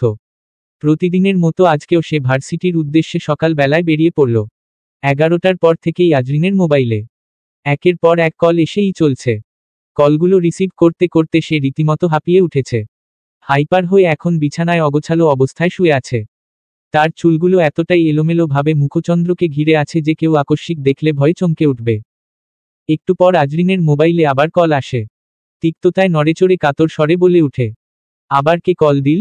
এমনিতেই আমি চিন্তায় আছি, তার উপর এরা কল দিয়ে আমার মাথা শেষ করে দিচ্ছে। হাত বাড়িয়ে আজরিন মোবাইলটা নিয়ে দেখে ঐশী কল দিয়েছে। মোবাইলের স্ক্রিনে ঐশী নামটা চোখে পড়তেই আজরিনের পেটে মোচড় দিয়ে উঠে। সে হম্বি করে উঠে বসে পড়ে। ফোনটা রিসিভ করে কানে নিয়ে বিহবল স্বরে বলে উঠে, ঐশী, কি অবস্থা তোর? মোবাইলে ওপাশ থেকে উৎফুল্ল স্বরে ঐশী বলে উঠে, দোস, আমি টিকে গেছি। আজরিনের মুখে খুশির আমেজ, চোখ ফ্যালফ্যাল করে বলে, সত্যি? হুম দোস্ত সত্যি। আমার বিশ্বাস হচ্ছে না দোস্ত, আজকে থেকে আমি ঢাবিয়ান। দোস্তরে আমি তোকে এখন কাছে পেলে জড়িয়ে ধরে অনেকগুলো চুমু খেতাম। থামো তুই এবার। পজিশন কত? 452। ঐশী উৎফুল্ল হয়ে বলে উঠে, আমি টিকা নিয়ে চিন্তায় ছিলাম, কিন্তু এত ভালো করব তা বুঝি নাই। তোর খবর বলছো না? আজরিন শান্ত স্বরে বলে উঠে, আমি এখনো দেখি নাই রে। আমার ভয় হচ্ছে দোস্ত, সকাল থেকে আমার অবস্থা খারাপ। ভয়ে একটু পরপর পেটের মধ্যে মোচড় দিয়ে উঠে আর ওয়াশরুম আমাকে ডাকে। আজরিনের শেষের কথায় ঐশী হেসে উঠে। তারপর মলিন স্বরে বুঝিয়ে বলে, দোস্ত, তুই আমার কথা শুন, আমি টিকে গেছি, তোর এবার কিসের ভয়? তুই তো আমার থেকেও ভালো পরীক্ষা দিচ্ছ, এবার দেখ না। আমারও ভয় হচ্ছিল, আম্মুকে পাশে বসিয়ে মনে সাহস এনে দেখে নিয়েছি। তুইও তাই কর। মায়ের কথা শুনে নিমেষে আজরিনের মুখটা ফ্যাকাশে হয়ে যায়। বিষাদ স্বরে বলে উঠে, আমার মা কি আমার কাছে আছে যে মায়ের পাশে বসে মনে সাহস আনব? ও রে দোস্ত, খুশিতে আমি নির্বোধ হয়ে গেছি। তুই তো শ্বশুর বাড়ি। রসিকতা নিয়ে ঐশী আরো বলে, সমস্যা নাই, তোর মা নেই তো কি হয়েছে? তোর তো আবার উনি আছে। ওনাকে বল না দেখে নিতে। উনি কথাটা শুনেই আজরিন বলে, ওই রাক্ষসটা? উনি দেখবে আমার রেজাল্ট। উনি আমায় নিয়ে এত মাথা ঘামান না। আর এমনিতেও এখন বাড়িতে নেই, ভার্সিটিতে। আরে এরকম প্যারা না নিয়ে দেখে নেয় না। যতক্ষণ পর্যন্ত দেখবি না ততক্ষণ পর্যন্ত ভয়েই থাকবি। দেখে নে, সাহস করে। দেখে নিব। আচ্ছা। আজরিন কথাটা বলে শেষ করার আগেই তার মোবাইলটা গো গো শব্দ করে উঠে।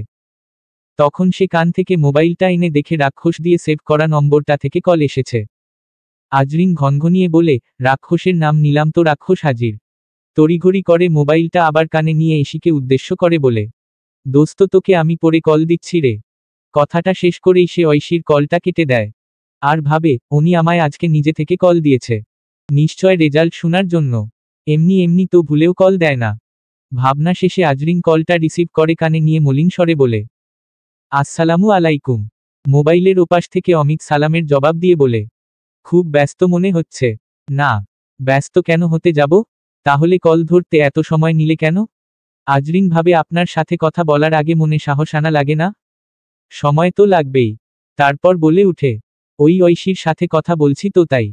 ভালো। তো তোমার রেজাল্টের কি খবর? দেখছো? না, দেখি নাই। অমিত বলে উঠে, যা ভেবেছি তাই হলো তো, দেখো না কেন? ভয় হচ্ছে। একটু নীরব থেকে মোবাইলের ওপাশ থেকে অমিত বলে উঠে, কনগ্রাচুলেশন অ্যান্ড সরি। অমিতের কথায় আজরিন কিছুটা হতবাক হয়। বিস্ময়কর হয়ে শুধালো, মানে?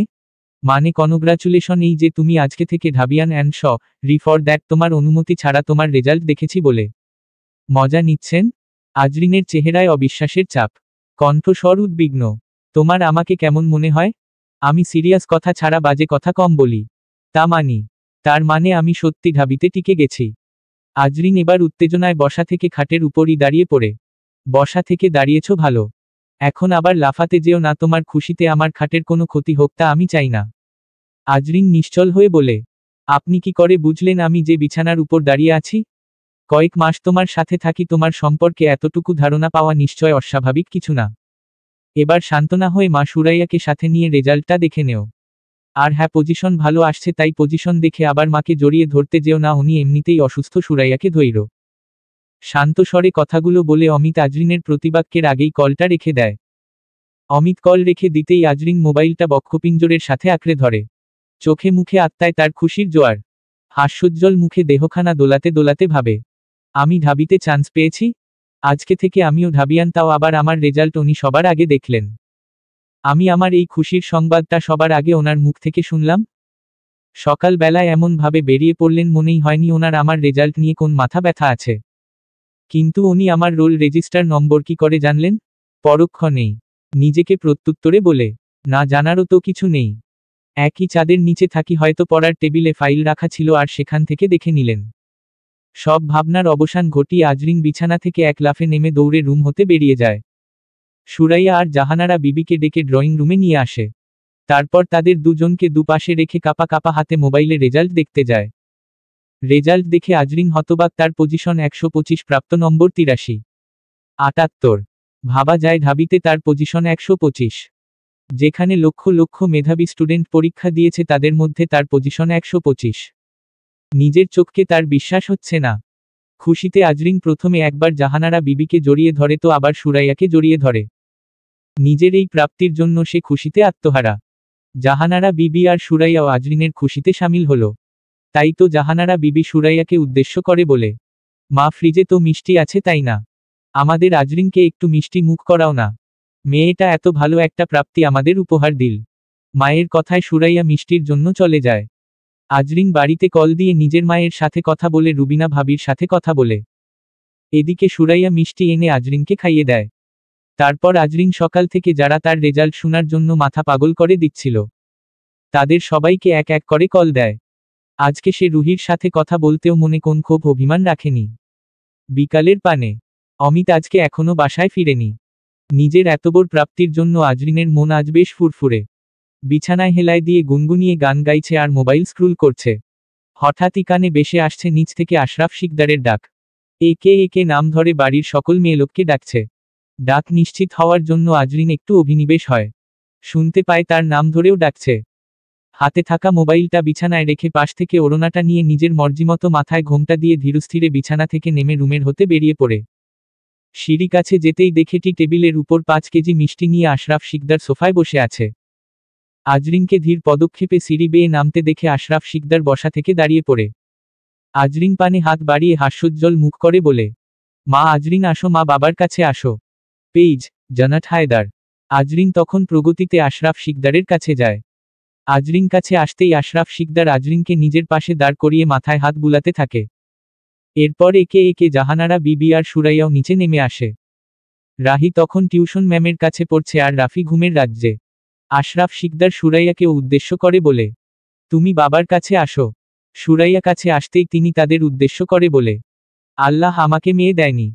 এ নিয়ে আমার কোনো আফসোস ছিল না, কারণ আমি ভাবতাম আমার ছেলেরা বিয়ে করলেই আমি দুটো মেয়ে পাবো। আলহামদুলিল্লাহ, আমি তোমাদের মতো দুটো মেয়ে পেয়েছি। দুজন সবসময় এভাবেই মিলেমিশে থাকবে, যাতে মানুষ তোমাদের জানা দু বোন মনে করে। আমি যখন রনির কাছে আমার ছোট মেয়ে এই প্রাপ্তির কথা শুনেছি, তখন থেকেই আমার মনটা কেমন জানি ডাকছে মেয়েকে একবার দেখার জন্য, কিন্তু আসার সুযোগই হচ্ছে না। এক পর্যায়ে এখন অফিসে সব কাজ কাম ফেলে চলেই আসছি মেয়ের জন্য মিষ্টি নিয়ে। সবাই এবার মিষ্টি খাও আর পাড়া প্রতিবেশীদেরও দেও। আমিও কিন্তু আজকে মিষ্টি খাবো। আরিফের মা, তুমি আজকে রামায় না করতে পারবে না। আমি এখন উপরে যাচ্ছি, আমার জন্য মিষ্টি নিয়ে আসো। জাহানারা বিবিকে উদ্দেশ্য করে কথাটা বলে আশরাফ শিকদার উপর চলে আসে। আশরাফ শিকদার উপরের যাওয়ার একটু পরই অমিত সদর দরজা দিয়ে ভেতরে প্রবেশ করে। অমিতকে দেখতে পেয়ে জাহানারা বিবি বলে উঠে, এই তো অমিতও চলে আসলো।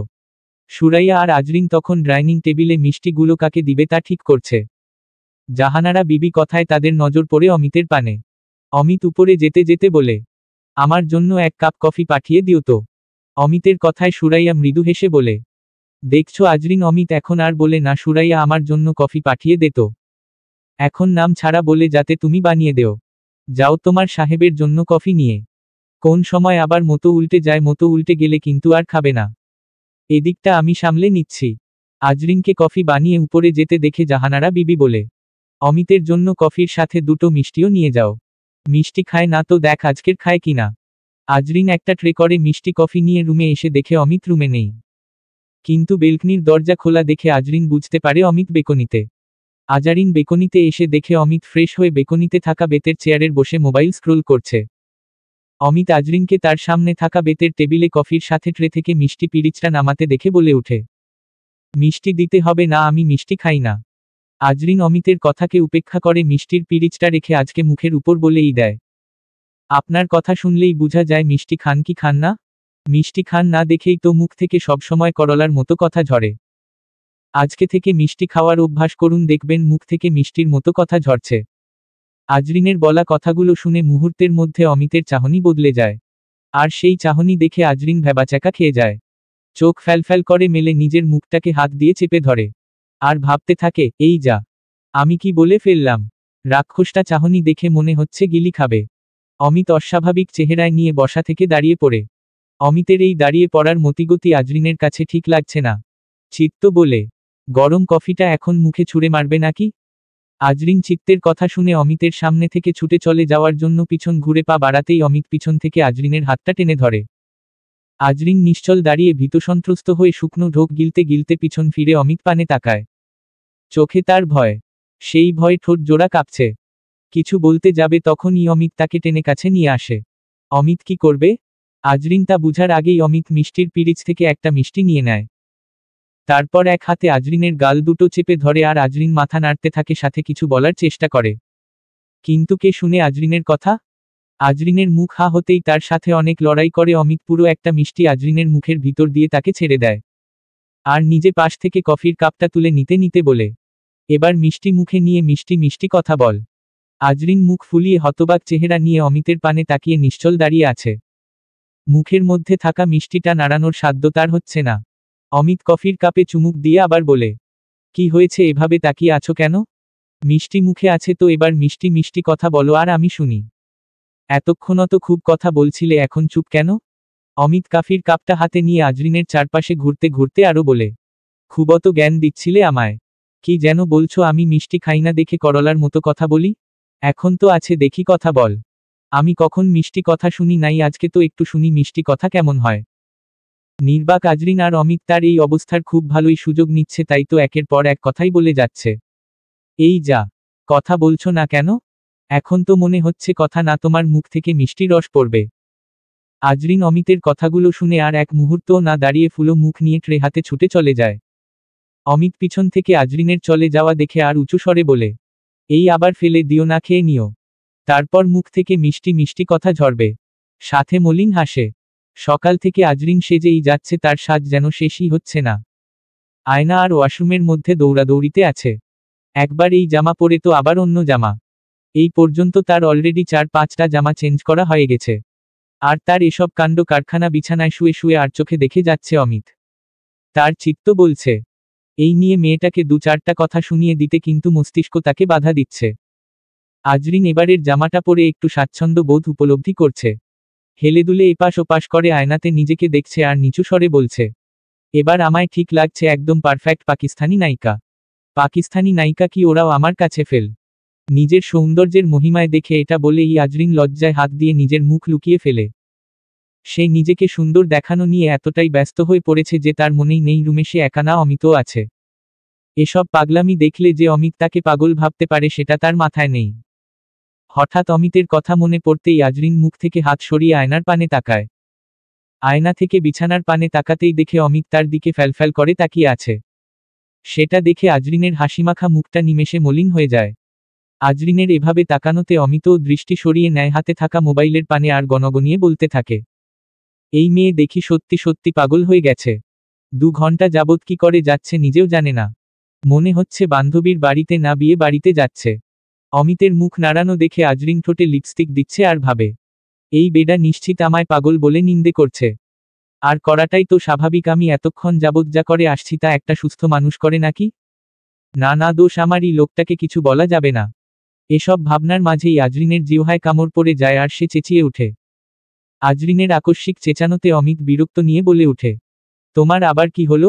এত জোরে চেঁচাচ্ছ কেন? আপনার কারণেই তো। আজরিন গালে হাত দিয়ে অমিতের পানে তাকিয়ে তিক্ততার স্বরে ভ্রুজোড়া সংকুচিত করে বলে, আমার কারণে মানে? আমি আবার কি করলাম? আপনি আমার নিন্দে করছেন বলেই তো আমার জিহ্বায় কামড় পড়ছে। অমিত ভ্রুজোড়া সংকুচিত করে বলে ওঠে, হোয়াইট দা, আমি তোমার নিন্দে করেছি? তো কি? যৎসব ননসেন্স কথাবার্তা। বাই দা ওয়ে, তোমার সাথে কথা বলাটাই বেকার। যেটা করতে ছিলে চুপচাপ তিরিং বিরিং না করে করতে থাক। সারাক্ষণ এভাবে মুখ চললে তো জিহ্বায় কামড় পড়বেই। হুম আসছে। সব সময় কথা বলা নিয়ে খোঁটা দেয়। কে বলে আমার সাথে কথা বলতে? রাক্ষস একটা। আজরিনও ভাব দেখিয়ে কথাগুলো বলে নিজের বাকি সাজাটুকু শুরু করে। খানিকটা সময় পর রনি পুরোপুরি তৈরি হয়ে অমিতের রুমে পানে আসে। দরজার কাছে আসতেই দেখে অমিত তৈরি না হয়ে শুয়ে শুয়ে মোবাইল স্ক্রোল করছে। রনি তখন ভেতরে আসতে আসতে বলে, ভাই তুমি এখনো শুয়ে আছো? তৈরি হচ্ছ না কেন? আমরা তো সবাই যাওয়ার জন্য রেডি। অমিত হাত থেকে মোবাইলটা রেখে শুয়া থেকে উঠতে উঠতে রনির কথার প্রতিবাক্যে বলে, রুমে এরকম একটা আধ পাগল থাকলে রেডি হব কি করে? রুমের মধ্যে এরকম 10-12টা আয়না ওর একাই তো লাগে। অমিতের কথায় আজরিন তেলে বেগুনে জ্বলে উঠে বলে, আমি আধ পাগল? আমার 10-12টা আয়না লাগে? আমার জন্য আপনি তৈরি হতে পাচ্ছেন না? কি করে আপনি এসব বলতে পারেন? নিজের দোষ আমার ঘাড়ে দিয়ে দিচ্ছেন? ছেলেদের আবার তৈরি হতে আয়না লাগে নাকি? নিজে শুয়ে শুয়ে মোবাইল দেখতেছে এইটা বলে না। কি সুন্দর করে আমার দোষ দিয়ে দিচ্ছে। একদমে আজরিনের বলা কথাগুলোর অমিতের কোনো জবাব নেই। বরং সে আলমারির কাছে গিয়ে নিজের জামা কাপড়গুলো দেখছে আর রনিকে উদ্দেশ্য করে বলে, রনি ওকে বলবি ওর মেশিনটা বন্ধ করতে। কথা একটা বললে ওর 10টা বলতে হয়। নষ্ট স্পিকার একবার চালু হয় তো আর বন্ধ হতে চায় না। হ্যাঁ হ্যাঁ, আমি বেশি কথা বলি। আর আপনি কম কথা বলে কি করছেন? গিনেস বুকে নাম লিখেছেন বুঝি? রনি ওকে থামতে বলবি। মনে হচ্ছে যেন ও বেশি কথা বলে নাম লিখেছে। ওকে থামতে বল, না হলে কিন্তু আমার মতো একবার বদলে গেলে আর নিতে পারবি না। এমনিতেও আমার যাওয়ার ইচ্ছে নেই, আন্টি বারবার বলাতে যাচ্ছি। অমিত ভারী স্বরে বলে উঠে, আজ শনিবার হওয়ায় সরকারি ছুটির দিন। তাই গতকাল ঐশীদের বাড়ি থেকে দাওয়াত আসছে। আজরিন, অমিত, রনি আর রাহিকে যাওয়ার জন্য। আজরিন, রনি, রাহি যেতে রাজি থাকলেও অমিত যেতে নারাজ। ঐশীর আম্মু রাহাত ভাইয়ার বারবার কল দেওয়াতে অমিত একটা সময় যেতে রাজি হয়। আর ঐশীদের বাড়ি যাওয়া নিয়ে এই সকাল থেকে আজরিন, রাহি, রনির মধ্যে এত মাতামাতি। অমিতের পক্ষপাতিত হয়ে রনি আজরিনকে চোখ মেরে বলে উঠে, এই আজরিনের বাচ্চা, দিন দিন দেখি তোর কথা ঝুলি বড় হচ্ছে। কথা কম বলতে পারিস না? ভাই সবসময় আমায় বলে কথা যত কম জীবন তত সুন্দর। আজ আমি তোকে বলছি। ভাই দেখি তোকে সহ্য করে, আমি হলে কবেই তোকে তোদের বাড়ি রেখে আসতাম। বলতে হয় আমার ভাইয়ের ধৈর্য আছে। তাহলে না হলে কি তোর মতো মেয়ের সাথে নিজের রুম শেয়ার করে? আমি ছোট বাচ্চা না যে তোর কথাগুলোর অর্থ বুঝবো না। আমি তোকে ওকে থামতে বলতে বলেছি, তোর স্পিকার চালু করতে বলিনি। এটা বলে অমিত পোশাক হাতে নিয়ে ওয়াশরুমে দিকে চলে যায়। মিনিট 10 পর অমিত পোশাক চেঞ্জ করে বেরিয়ে আসে। আয়নার সামনে আজরিনের পিছে দাঁড়িয়ে বলে, তোমার এবার হলে আমায় একটু জায়গা দিবে? আজরিন সামনে থাকা চুলগুলো ভাব মেরে পিছনে ছুঁড়ে মারে আর সেগুলো গিয়ে অমিতের গায়ে ঠেকলে অমিত বিরক্তি নিয়ে বলে ওঠে, কি করো কি? আজরিন নির্বাক চলে যাওয়ার জন্য পা বাড়াতেই সে চুলে টান লাগা উপলব্ধি করে। উফস করে চেঁচিয়ে উঠে। আর অমিতকে উদ্দেশ্য করে বলে, ছাড়ুন আমার চুল, চুল কেন টেনে ধরলেন আমার? ব্যথা লাগছে তো? অমিত হতবাক হয়ে দাম্ভিক স্বরে বলে, তোমার চুল ছাড়বো মানে? পিছন ঘুরে চার চোখ দিয়ে দেখ। আজরিন পিছন ঘুরে দেখে অমিত তার চুল টান দেয়নি, বরং সে চুল পিছনে ছুঁড়ে মারায় সেগুলো অমিতের শার্টের বাটনের সাথে পেঁচিয়ে যায়। অমিত কয়েকটা কথা শুনিয়ে দেওয়ার আগেই আজরিন চুলগুলো ছাড়ানোর জন্য হম্বিতম্বি শুরু করে দেয়। চুলগুলো ছাড়ানোর জন্য আজরিনকে এত ত্বরান্বিত হতে দেখে অমিত বলে, আসতে চেষ্টা করো না। তুমি তো এগুলো ছাড়াতে গিয়ে আরো পেঁচিয়ে ফেলছ। সব কাজে তোমার একটা ঝামেলা না বাঁধালে হয় না? কি দরকার ছিল চুলগুলো এভাবে ছুঁড়ে মারার? অমিতের কথায় আজরিন চোখ উল্টিয়ে অমিতের চোখের পানে তাকায় বলে, আপনার কি দরকার ছিল আমার পিছে এসে দাঁড়ানোর? তোমার সাথে না কথায় কেউ পারবে না। আজরিন নির্বাক ফ্যালফ্যাল করে তাকিয়ে আছে। আমি তো আবার বলে উঠে, এভাবে দেখছো কি? ছাড়াতে পারছো না? পারবে না তো। তোমার জন্ম হয়েছে গিট্টু লাগানোর জন্য, ছাড়ানোর জন্য না। হাত সরাও, আমি দেখছি। আজরিন হাত সরিয়ে নিলে অমিত আলতো হাতে শার্টের বাটন থেকে চুলগুলো সারিয়ে নেয়। এরই মধ্যে রাহি রুমে আসে। রাহিকে দেখে রনি বলে উঠে, এই তো আমাদের রাহি বুড়িও চলে এসেছে। বাহ রাহি, তোমায় তো খুব মিষ্টি লাগছে। আজরিন হাস্যোজ্জ্বল চেহারা নিয়ে বলে উঠে, তোমাকেও খুব সুন্দর লাগছে। অমিতের পানে তাকিয়ে রাহি আরো বলে, কিন্তু চাচ্চু এই শার্টটা কেন পরল? তোমরা দুজন কাপল, তোমাদের উচিত ছিল সেম সেম পরার। তখন আজরিন অমিতের পানে একবার আর চোখে তাকিয়ে রাহিকে বলে, রাহি তুমি না ভালো কথা মনে করেছ? ওইখানে গিয়ে না আমায় ফুফি ডাকবে, এসব সোকোল্ড মার্কা মামুনি টামুনি ডাকবে। রাহি খুব কৌতূহল নিয়ে শুধালো, কেন? আজরিনও ভাব নিয়ে বলে, ঐশীর আনম্যারিড ছোট একজন ভাই আছে, উনি নাকি দেখতে খুবই হ্যান্ডসাম। আমি চাই না এসব মামুনি টামুনি ডেকে তুমি আমায় ম্যারিড বানিয়ে দেও। এমনিতে ওই বাড়ির সবাই জানে আমি আনম্যারিড আর রনি ভাইয়ার আদরের ছোট বোন। তাই তুমি আমায় সেই সুবাদে ফুফি ডাকবে, কেমন? আজরিনের কথায় রাহি বোকার মতো আজরিনের পানে চেয়ে আছে। অমিত তখন মাথার চুল ঠিক করতে করতে বলে, এখনো ভালোভাবে কলেজের ডিঙ্গি পার হয় নাই, এখনই এসব চলে মাথায়। রনি তুই শুনলে অবাক হবি, সকাল থেকে না ড্রেস 5-6টা চেঞ্জ করে এটা চয়েজ করে পড়েছে। তাও যদি একটু ভালো দেখাতো, একদম বাজে দেখাচ্ছে আর ভাব নিচ্ছে পাকিস্তানি নায়িকাদের মতো। যাকে সৌন্দর্য দেখানো নিয়ে এত মাতামাতির, তাকে একবার কল দিয়ে জিজ্ঞেস করলেই তো হতো তার কেমন সাজ পছন্দ। সেই বোধ মাথায় নেই। পোশাক এতগুলো চেঞ্জ করলে আমি করছি, তাতে আপনার কি? আপনার চোখে তো আমায় বাজে লাগবেই, কারণ আপনার পছন্দ তো আপনার মতোই দাম্ভিক অহংকারী। বাজে লাগুক আমায়, আপনার কি? আপনাকে সুন্দর লাগলেই হলো। শেষের কথাগুলো আজরিনের আত্মা পুড়ে বের হয়। সে নিজেকে সুন্দর করে সাজাতে চেয়েছে যাতে অমিতের কাছে, অমিতের পাশে তাকে ভালো লাগে। কিন্তু যার জন্য এত সাজ, সেই কিনা বলল তাকে দেখতে বাজে লাগেছে। কথাগুলো বলেই আজরিন গম্ভীর মুখ করে বিছানায় চুপটি করে বসে পড়ে। অমিত কোনো প্রতিবাক্য না দিলেও রনি বলে উঠে, এই তোরা ঝগড়া পড়ে করিস, দুজনকে সুন্দর লাগছে। ভাই তুমি একটু তাড়াতাড়ি করবে, দেরি হয়ে যাচ্ছে তো। রনির কথার প্রতিবাক্যে আজরিন রুক্ষ স্বরে বলে উঠে, তোমার এত তাড়া কিসের? তোমার শ্বশুর বাড়ি যাচ্ছি নাকি? ওই বাড়িতে কি তোমার বউ অপেক্ষা করছে? আসছে এখানে তারা দেখাতে। তোর আবার কি হলো? এত চেতে গেলি কেন? রনি কথাগুলো বলে ভালোভাবে আজরিনের চোখের পানে তাকিয়ে বলে, এই তোর চোখে যে জল টলমল করছে, তোর আবার কি হলো? কান্না কেন করিস? আজরিন রনির থেকে চোখ নামিয়ে বলে, ওমা আমি কান্না কেন করব? তুমি না চোখে বেশি দেখ। না না, আমি চোখে ঠিকই দেখছি তুই কান্না করছো। তোকে কে কি বলল? পরক্ষণেই আবার বলে, অমিত ভাইয়া বলেছে তোকে দেখতে বাজে লাগছে তাই কান্না করছো, তাই না? আরে ভাই তো মজা করছে। রনি কথায় অমিত আর চোখে আয়না থেকে আজরিনের মুখের পানে তাকায়। তোমার মাথা না পুরো গেছে? তাই ভুল বাল বলতাছ। চুপ থাকবে? আজরিন মলিন হেসে বলে, যদিও তার হাসিতে স্পষ্ট কষ্ট লুকানো। আচ্ছা রাহি, আমি না হয় ভুল বাল বলছি, তুমি বল ওর চোখে জল না? রনি রাহিকে উদ্দেশ্য করে বলে, তাই তো মনে হচ্ছে। রাহি নির্ভীক চেয়ে বলে। আজরিন তখন বলে উঠে, এই রাহি, তুমি ওনার সাথে শুরু করলে? রনি অমিতকে উদ্দেশ্য করে বলে, ভাই তোমার উচিত হয়নি ওকে এভাবে বলার, দেখো না বেচারি কাঁদছে। আমার বলা না বলাতে কি? ও যার জন্য সেজেছে তার কাছে ভালো লাগলেই তো হলো। আমার ভালো লাগাতে ওর কি যায় আসবে? দাম্ভিক স্বরে অমিত কথাগুলো বলে রনিকে আরো বলে, ওকে জিজ্ঞেস কর আমার ব্ল্যাক শু গুলো কই? আজরিন ভারী স্বরে বলে উঠে, যেখানে সবসময় রাখা থাকে সেখানেই আছে। অমিতের শু পরা হয়ে গেলে সবাই রুম থেকে বেরিয়ে পড়ে। আজরিন তখন দরজার কাছ থেকে আবার ফিরে এসে আয়নার সামনে দাঁড়িয়ে নিজেকে দেখে আর নিচু স্বরে বলে, আমায় কি দেখতে সত্যি বাজে লাগছে? কিন্তু আমার তো মনে হচ্ছে সুন্দরী লাগছে। কি দরকার ছিল ওনাকে জেলাস ফিল করানোর জন্য রাহিকে কথাটা বলার? কথাটা না বললেই তো উনি আমায় বাজে দেখতে লাগলেও মনেই রাখতেন, মুখে প্রকাশ করতেন না। আর আমারও মনটা খারাপ হতো না। এরই মাঝে আজরিনের কথাগুলোকে উপেক্ষা করে তার কানে বেশে আসে, আর আয়না দেখতে হবে না, ভালোই লাগছে। এবার তাহলে বের হই। চেনা কণ্ঠস্বর শুনে আজরিন আয়না দিয়ে দরজার পানে তাকিয়ে দেখে অমিত দাঁড়িয়ে আছে। আজরিনও নির্বাক হয়ে আয়না দিয়ে অমিতের পানে তাকিয়েই আছে। অমিত তখন আবার বলে, আয়না দেখা হলে এবার তাহলে যাই, দেরি হয়ে যাচ্ছে।